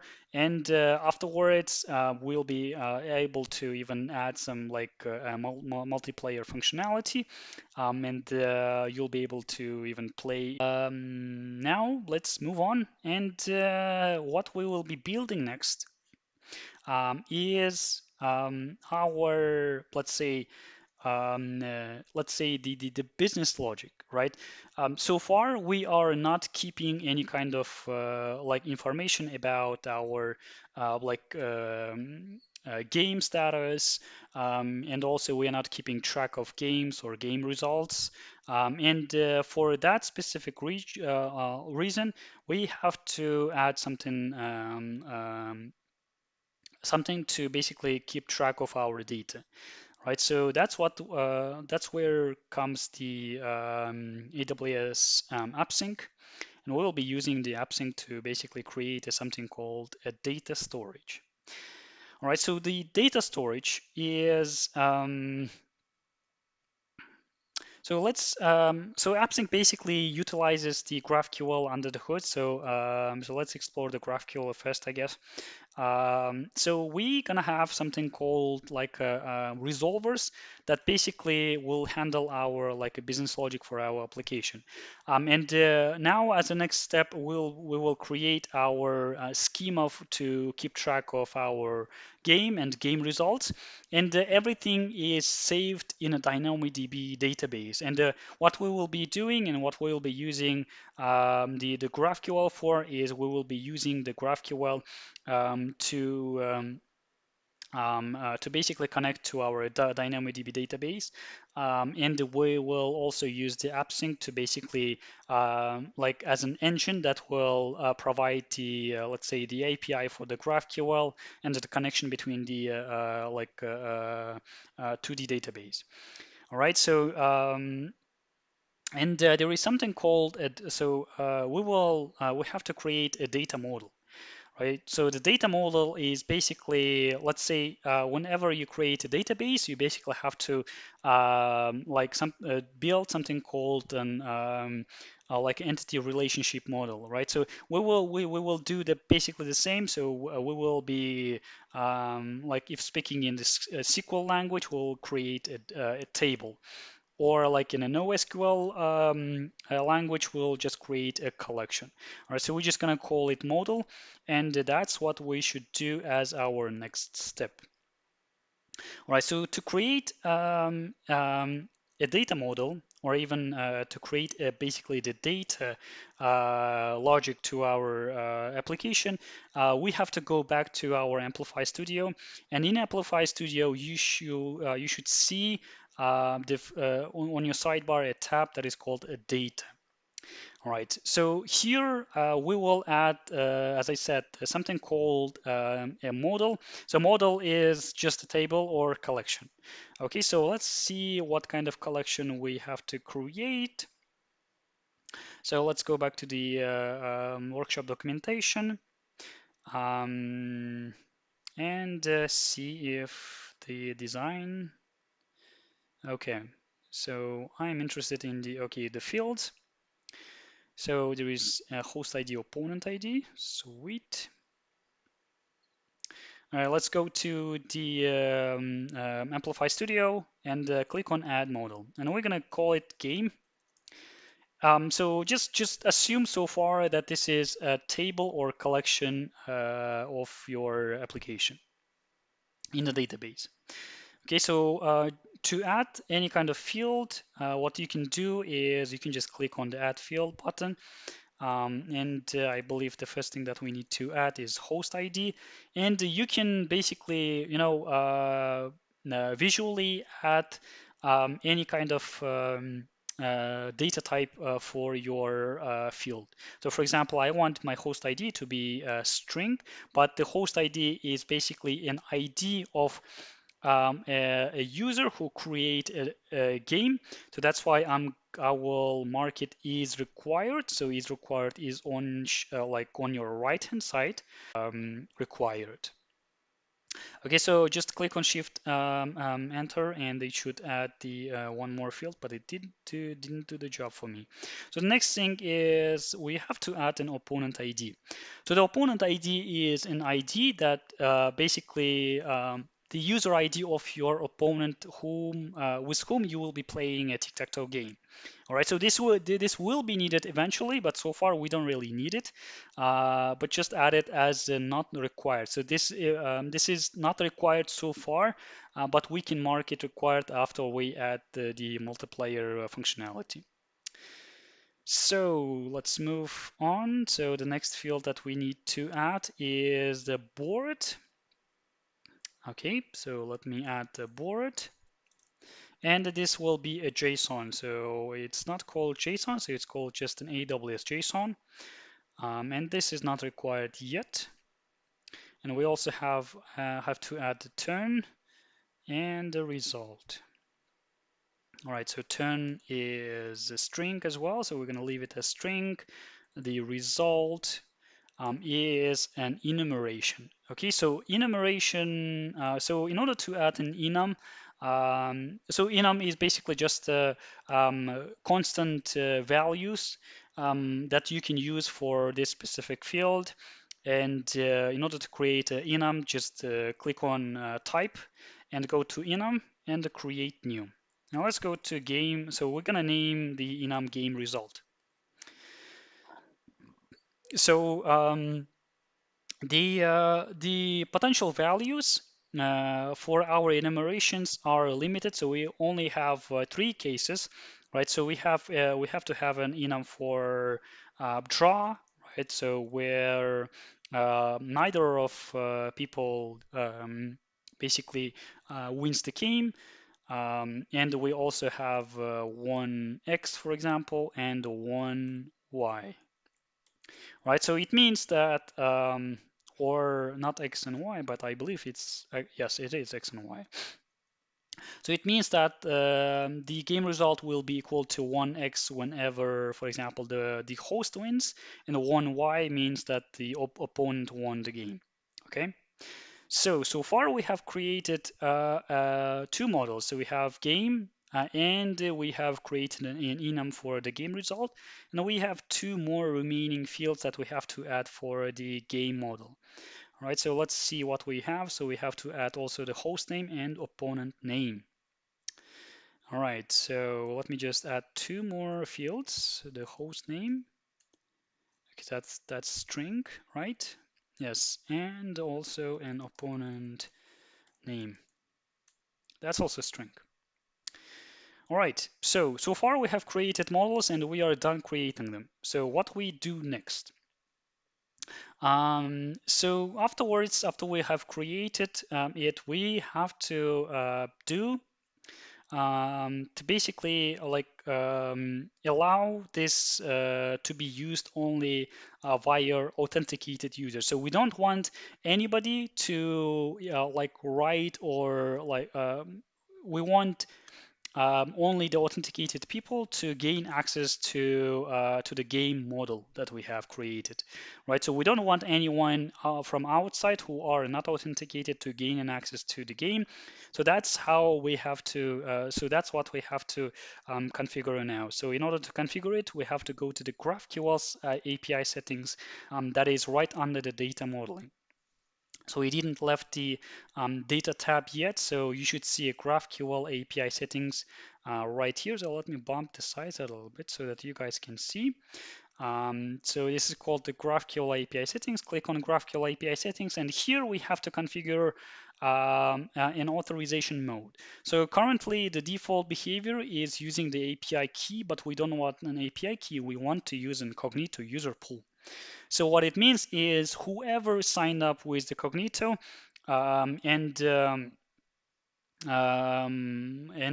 afterwards, so whoever signed up with the Amazon Cognito will gain an access, let's say, a read and write access to the model that we have created. All right. So that's basically what the authorization mode is for. So we have chosen the Cognito user pool. And I don't think that we have to update anything here. And yeah, so just go back to the data modeling now. So now the next thing is we also have to, so far we just configured the GraphQL API settings, but we didn't configure the privacy, like let's say the permission settings for our model yet. So in order to do that, so we have to go here, I believe. So we have to go to the so we have to update the authorization rule, and let's go to so first you have to click on the model that you have created that is called the game model, and it should open the the sidebar on your right hand side, and click on the button add authorization rule. And there you should see a Cognito user pool. So that's the default one, and just choose that one. And we don't need the default one with the API key because we already removed it from the GraphQL settings. Just remove the rule. And we also have, let's say, the granularity settings for the like for the permissions. So far, we don't want anybody to delete the item inside our model. We just want to create and read, I believe. So let me just double check it. Yes, create, read, and update. All right, so we just have to leave the create, read, and update settings, and just click on save and deploy. So that should deploy our model for us. You know what? Before deploying it, by the way, so if you have clicked clicked on deploy, that's totally fine. But I also want to show you guys a GraphQL schema that this have created. So if you are familiar with the GraphQL, this should be familiar for you. So here is what it added. So So here we have added the model, right? So that will be converted to the type that is named that has a name of game, and we have all these fields already specified here, and we also use here directives basically. So what is a directive? We will explore it in a moment, but just make like. So far, just click on save and deploy deploy this schema. And while it's doing its job, I want to show you the directives of GraphQL that the Amplify is using. So by the way, so let's explore this animation. So what it's doing is, so it hits the API AppSync. The AppSync uses a DynamoDB to basically create a table specifically for our game, and it's just deploying the table and basically connecting the AppSync with the GraphQL interface, which allows eventually to use in our front end. All right, so we will do that in a moment as soon as it will be done. So let's explore the directives that we have. So there are lots of directives that Amplify provides you. So the key directive, the top level directive that we have is basically the model directive, and it just gives you like a link to the DynamoDB table, right? So it allows you to basically map your properties to basically to the DynamoDB table fields. So that's what we used. There also was a auth directive. So this will just allow us to basically define who will be able to use like who have an access or even permission to use that specific model that we have specified. All right, so that's about it.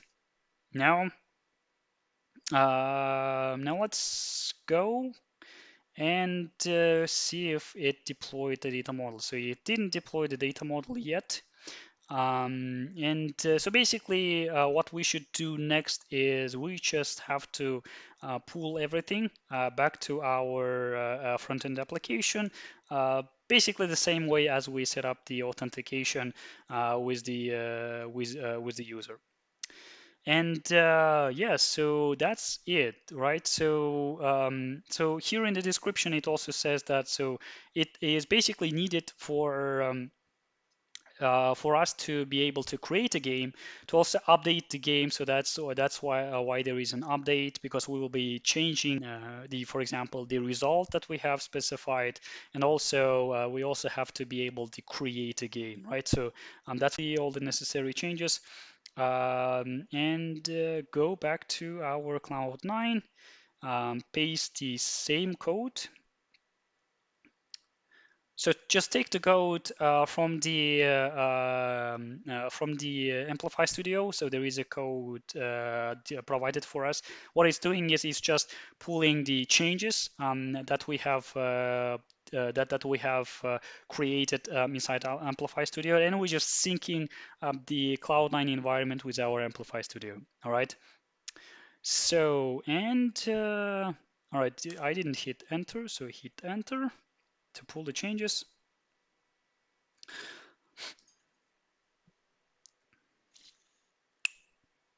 And wait.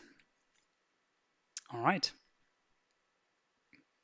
So here you can see what we have created. So if you have noticed, it actually pulled the changes like one more folder. So it added one more folder for our backend site with the basically the build for the for the CloudFormation template. Okay, so now I believe the next thing that we have to do is we have to basically use the GraphQL interface to be able to connect to the DynamoDB table and to basically create a game and update it successfully. So that's what we will be doing next. So we already pulled all the changes. Yeah, so now we have to do one more series of copy pastes. All right, so we have to create a bunch of additional components. So the first component is GameList.jsx. So let's do the same. Let's go to the Cloud9 and go to the components. It's called GameList, GameList.jsx. And let me make it a little bit visible and paste the code. And don't forget to save your file and do the same with others as well. All right, I don't need this one. All right, so we have added the game list. So we will, so as after we copy all the component changes, we will explore every single one of them. All right, so let me go to the Cloud9. So this one is called game manager.js. For some reason, this is called the JS,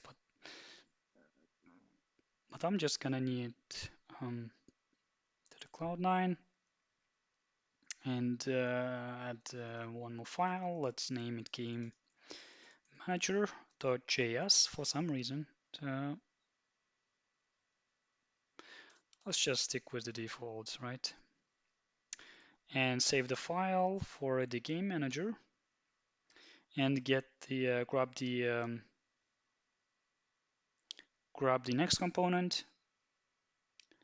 That's called game footer, right? So go to the component, add file, game footer.jsx, I believe, right? That should be JSX. And go to the file, save it.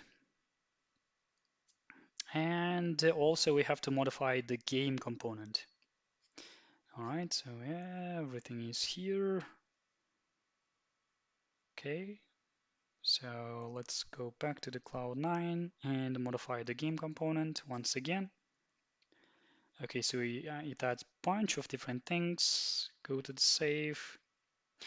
And the last thing we have to modify also the app.js. All right, so let's modify the app.js and we will explore all the changes that we have did so far. All right, okay. So let's do it.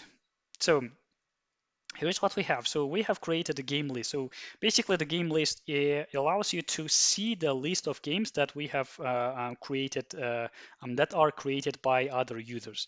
Also the games that you have created will be shown here. But what it's doing is it's just just showing the games, showing the list of games, and that's basically it. And is the game manager. So the game manager is basically a bit bigger container that allows you to like add, like see the header, basically the same header for the sign out, and also the button to create your own game, and also it allows you to see the game list that we have already explored. So it just shows the like basically the interface where you can join the game or create your own game. So let's explore some more logic here. So it's using basically something called a subscription, right? So we are subscribing to, so here is what we are doing actually. So let me show you once again this one. So what it's doing is, so somewhere in our DynamoDB, we're going to have a list of basically the games, right? So what we are doing in our game list file is just we are just seeing the list of games that are saved somewhere in DynamoDB, and this is available by via the AppSync that gives us the basically the interface to the GraphQL, right? So and this is being so this is already, let's say, we also have an authentication flow. So we are adding a guardrail to basically secure the data that we are saving in our database. And so every single change that we will be doing inside our Amplify app will be done using some queries or some mutations that will be directly connected to the DynamoDB and also the AppSync. All right, so that is what it's doing. So it's just observing basically the game model, and it's subscribing to whatever is being sent by that. And so here we are getting the list of games, and afterwards we also have basically a query that we are sending using the GraphQL to get the list of games, and we also have something called like a like an observer to basically have like have the sync with the already existing game. And we have basically the same drill to host a game and to join a game. So what it's doing here is just creating a game and joining the game, and using like everything else is done by just using the GraphQL API. All right. Okay, so the next one is, so we have also modified the game footer, but there is nothing interesting here. It just says some statistics. All right, so next go to the app.js. So in app.js, we have added a line to basically start our data storage. All right, so what it means is just signing up for the data store, and it's just giving us, let's say, it's just bootstrapping the interface to the GraphQL. And basically the logic here is that if there is no game, or you are not signed up to any game, or you're not playing any game, it just shows you the link with the bunch of like the list of games. Otherwise, it just shows you the active game. All right. So enough talking. Let's see what we have built. So let's start our application. So let's do npm start. And now we should be able to see. Okay, so now it's running. Okay, tic-tac-toe amplify source. Did I miss something? Oh, okay, so I believe I missed some step. Okay, so I have added the game component. I have already added the game footer. And also I have modified the app.js. Oh, okay. So I also need to publish my changes, right? But before that, let's actually see what I have. So in source app, it cannot find the tic-tac-toe models. Okay, do we have models? No, we don't have models. Okay, so I think I missed some steps. So let me check once again. So we pulled all the changes. We have updated the game list. We have also updated the game manager. We have also added the game footer, and we have also added the game component itself, and we have updated the app.js. Okay.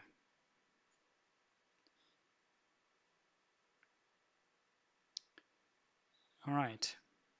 Okay, so let me actually check if I pulled my changes. Okay. So can resolve model again, pull my changes for the data model that I have created. Let's go to Cloud9 and let's do once again.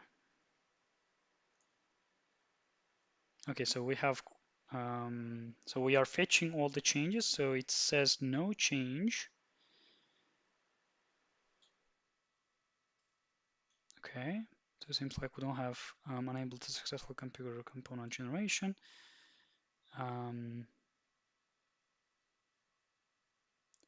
Okay, so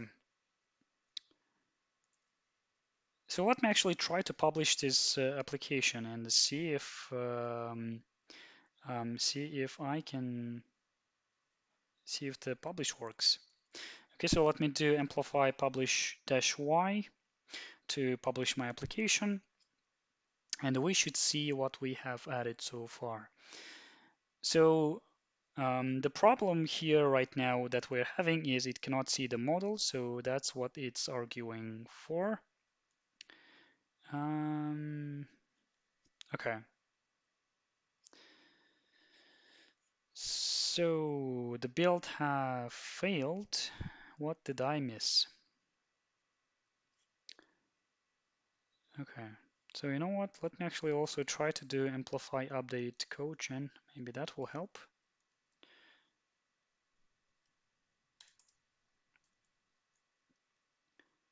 Okay, Amplify update code gen to code gen. Generation, GraphQL, yes. Queries, mutations. No, I don't want to create them yet. Okay, so what did I miss? So I have already pulled my changes. I also have created the files. We have created the game list file. We also have created the game manager file. We have created the game footer, and we also updated the game source app. Okay, so let me actually try to once again start my application. So do npm start, and let's try to debug. So that's what we will be doing now. So it somehow cannot find a model folder, and it's asking me a model folder. But I don't have created a model folder, and I don't think that I was supposed to create a model folder. So in tic-tac-toe source in app, so it can find the game model.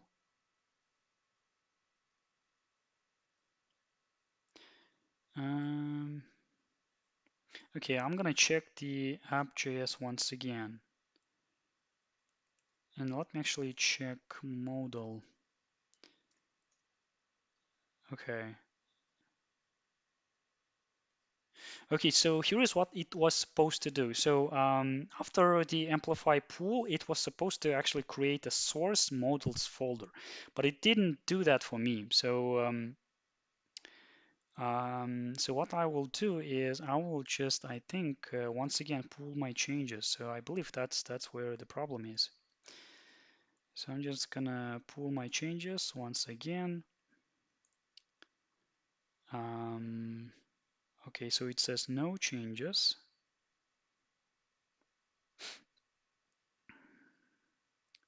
Okay, so GraphQL schema is compiled, so that is it. Schema compiled, edit your schema. Okay, so I don't want to edit my schema. Unable to successfully configure component generation.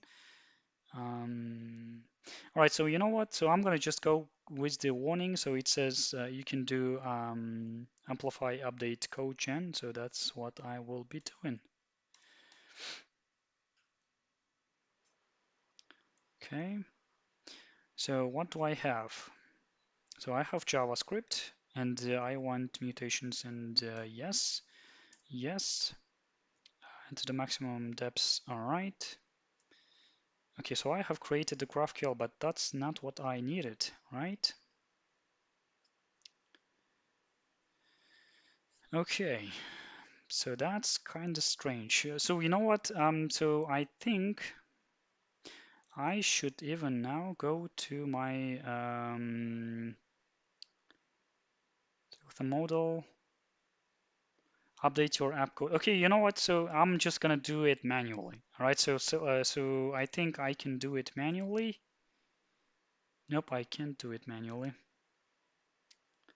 All right. So it seems like in the in another live stream, they have saw the same problem.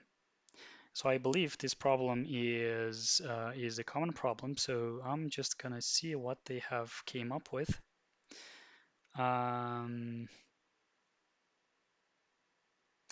what if I just create the model manually?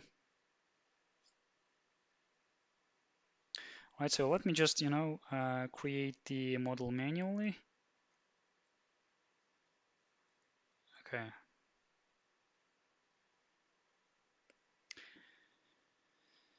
All right, so now I will try to do the same thing, I believe. So I'm just gonna do it right now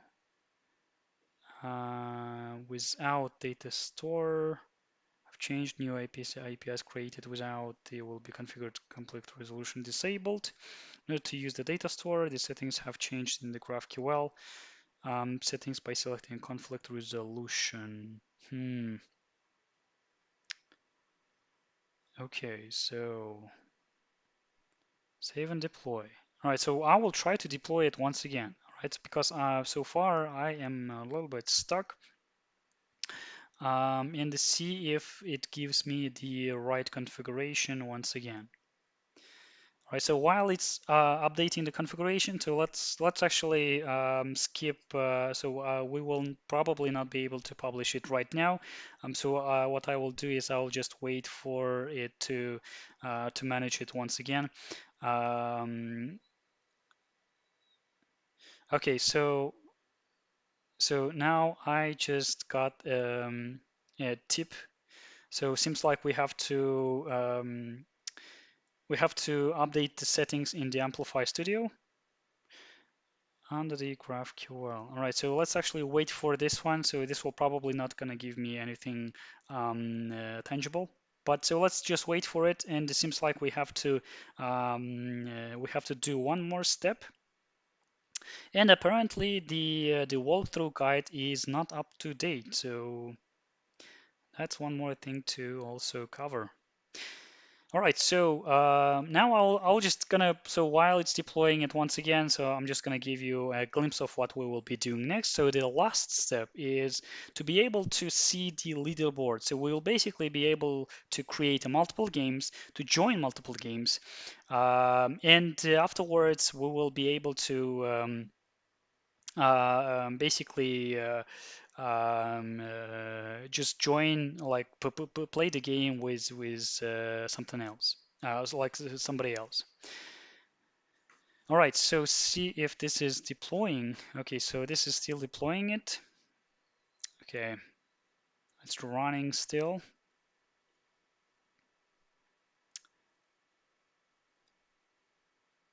And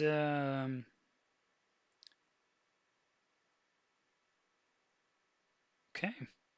All right, so it gave me the same basically the configuration file, but it probably won't do anything. So let me just go to the Cloud9 and do the same thing, but it'll probably fail and won't create a model for me. So what we will do is we're gonna go to, okay, so we have to go to the settings of the GraphQL API, I believe. All right, so let's go to GraphQL. So it says that we do have the GraphQL.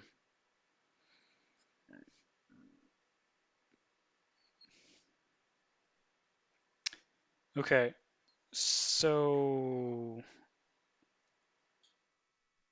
apparently we have to go to the settings, and here we have to click on the conflict resolution and offline capabilities, right? So this is basically the step that we have missed, and this should potentially resolve our problem. So we just go and enable this and leave it as the auto merge. Okay, so now we should probably deploy it once again because we have updated the settings for the GraphQL, and go and go to save and deploy and click on deploy. And once again, we have to wait. All right. So apparently that's the step that we have missed previously. So the final step that we will be doing next is the leaderboard. Basically, we will also have to update or even create a new model to keep track of our leaderboard. And the drill is basically the same, right? So we will wait for the deployment to complete, and fingers crossed it will resolve our problem with the models. So I have never troubleshoot any problem in the live stream, so this is kind of like a new experience for me. So if you have done it previously, then it's good for you. All right, so let's wait, I guess. And so let me clean everything up for now. And deploy. All right. So I'll just wait for the deployment to finish, and afterwards I'll just pull the changes, and we will resume where we stopped with the leaderboard. Okay, so it's still deploying it. It may take some time. All right, what else I can show you guys? So about the Cognito, by the way, so I missed the identity pool. So identity pool is something a little bit different. So you can use the identity pool of Amazon Cognito to basically um, like use the federated identity, which basically means that like if you have if you want to like some of your resources or some of your applications to just assume some role, that's what you can use. So STS is basically used to give someone like a temporary role or even permission to do some things inside your application. So the only difference between the user pool and identity pool is more about, I believe, the temporary like user credentials, while the user pool is basically where you can keep track of the users that were created, sign up, and like registered in your application. All right, so okay, now it is ready. So let's pull the changes once again. So copy and paste the code and it should pull the changes. So far we have no changes. So hopefully it will create a models directory for us and we will be able to use it. Okay, so apparently this is generating some UI components. And let's hope that it will create. All right, sweet. Now we have the models. All right. So thanks Sergey for that tip. So that actually helped me to resolve the problem. Okay, so now afterwards we will just publish the game and hope that it resolves the problem. All right, so far it's just okay. Now let's do Amplify publish. Amplify. Where is my? Okay, so Amplify publish dash y to publish the application.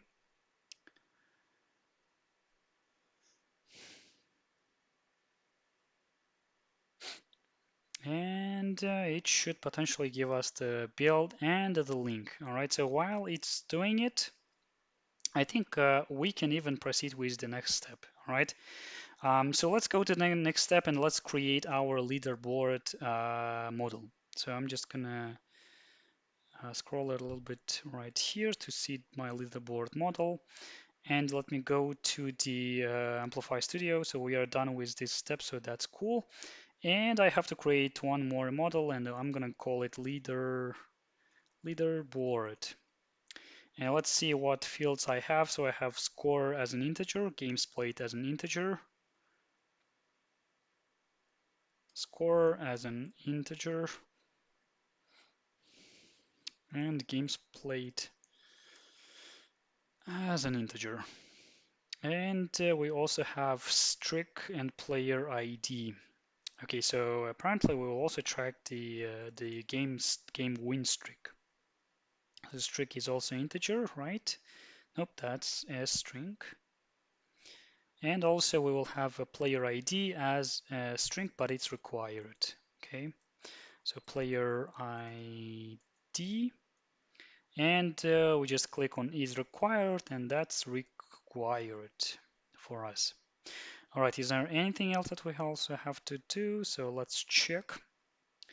So here is how the leaderboard model will work. So overall score will be calculated as 3 points for the victory if you have won the game, and 1 point for the draw, and the 0 points if you have lost the game. All right, and everything will be basically connected to the GraphQL as we already discussed, and it will be written to the DynamoDB table, and using the game model that we have previously written in the GraphQL side. And we also have to, yeah, so we also have to give the specific permissions for the leaderboard model. So let's do it.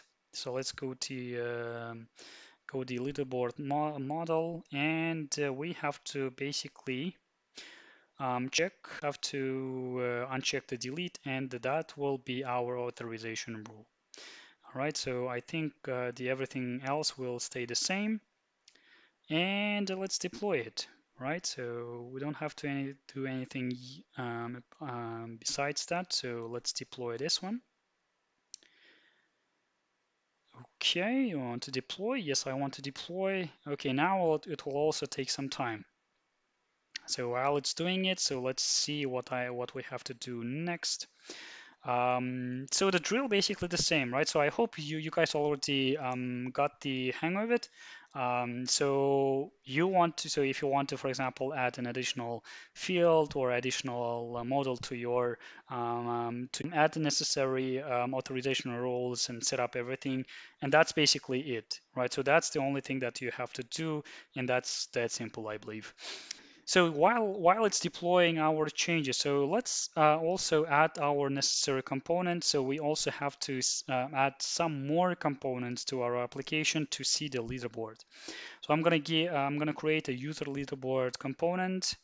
I just copied the code. So let me go to the components and go to user leaderboard.jsx.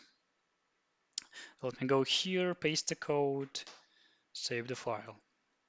All right, so and go to the leaderboard list, go to the Cloud9, go to the component folder, create file, leaderboard list.jsx, and paste the code. Go to the file. So far, game manager. So game manager. Here we go. So we have updated the file. Save. I'm just gonna go to the file and save the file. And modify the game component as well. So let's go and modify the game component. Let's go to the game component, modify the file, and save the file. So it's still deploying it. So, and yeah, so this should be our, not the last, because we also have to change the app component. So let's go to the app component, change the file, go to the file, save the file, and that's it. All right, so I believe that's the last file that we had to change. And now let's explore what we have did so far. So what we have is the leaderboard list. I think this is already familiar for you. This should be familiar. This is basically the same list as for the game list that we have used. So it just shows the list of users, list of players that we have added, and where we are getting the players from.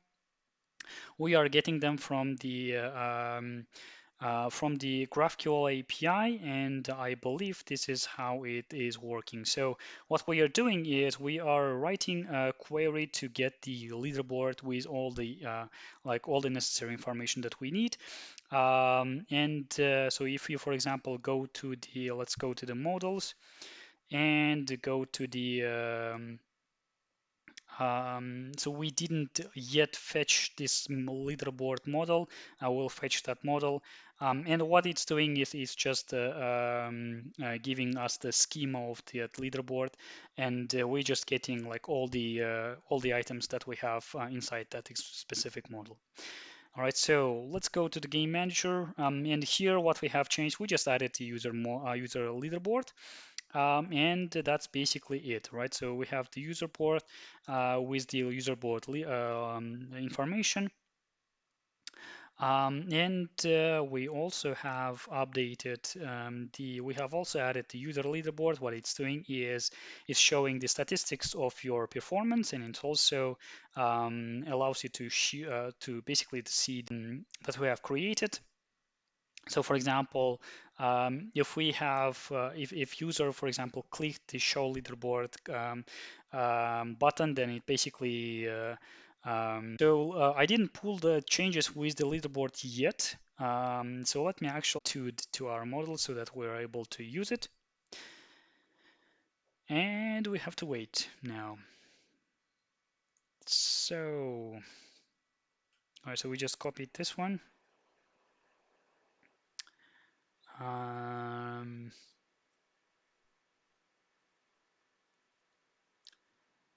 And let's do next and Amplify publish. So let's publish the game.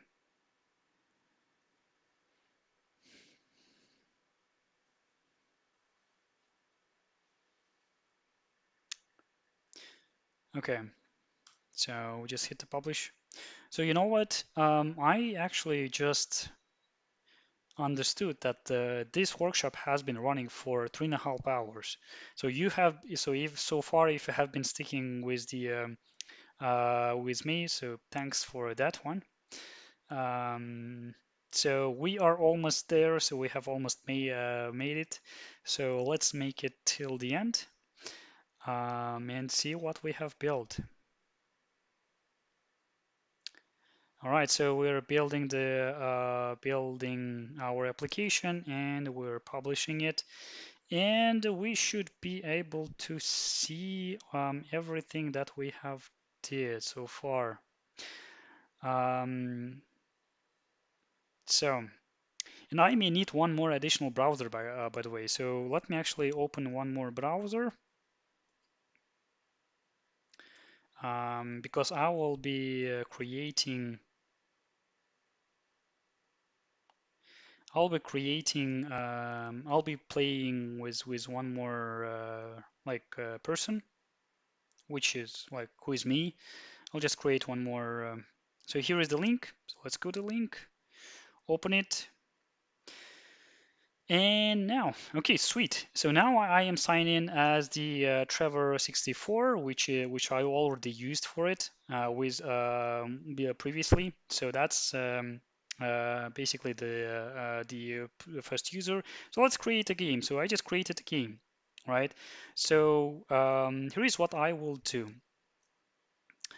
So I am gonna make this one like this, and I'll also make it like this. I want you guys to be able to see what we have built.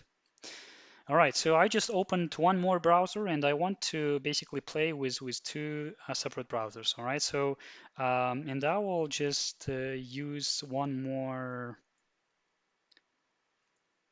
So, okay, so let me create a disposable account once again. I'm just creating, so I will just sign up with this one. So I want to create an account. This is my password. This is my password. Create an account. Okay, so now I have to check my inbox. So my inbox is somewhere right here. All right, so this is my verification code. Let me grab the verification code, confirm. And now I should be able to, for example, to create a game. So can I log out? Okay, now I have basically missed the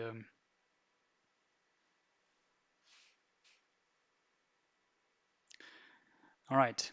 So I was supposed to see the leaderboard, but I am not able to see it. Okay, so let me go with the Trevor once again. So here's the Trevor. So let me log back in, and here is my password. sign in. And so here, as you can see, we can see two games, right? So we can see the, for example, the Adrian game, right? So we have created on the second browser on the right-hand side, and now we can, I believe, play the game, right? So turn X, so X is me, I believe, right? So this is working seamlessly. Sweet. As you can see, they are kind of like a synchronized, but not that. So Safari is kind of a little bit laggy. So let me just refresh the game and join it once again. So the game is a little bit laggy, by the way. So that can be a little bit problematic issue. Okay, so yeah, so it kind of works, but I believe if you would, for example, do it in like a proper another browser, it would work the same, right? So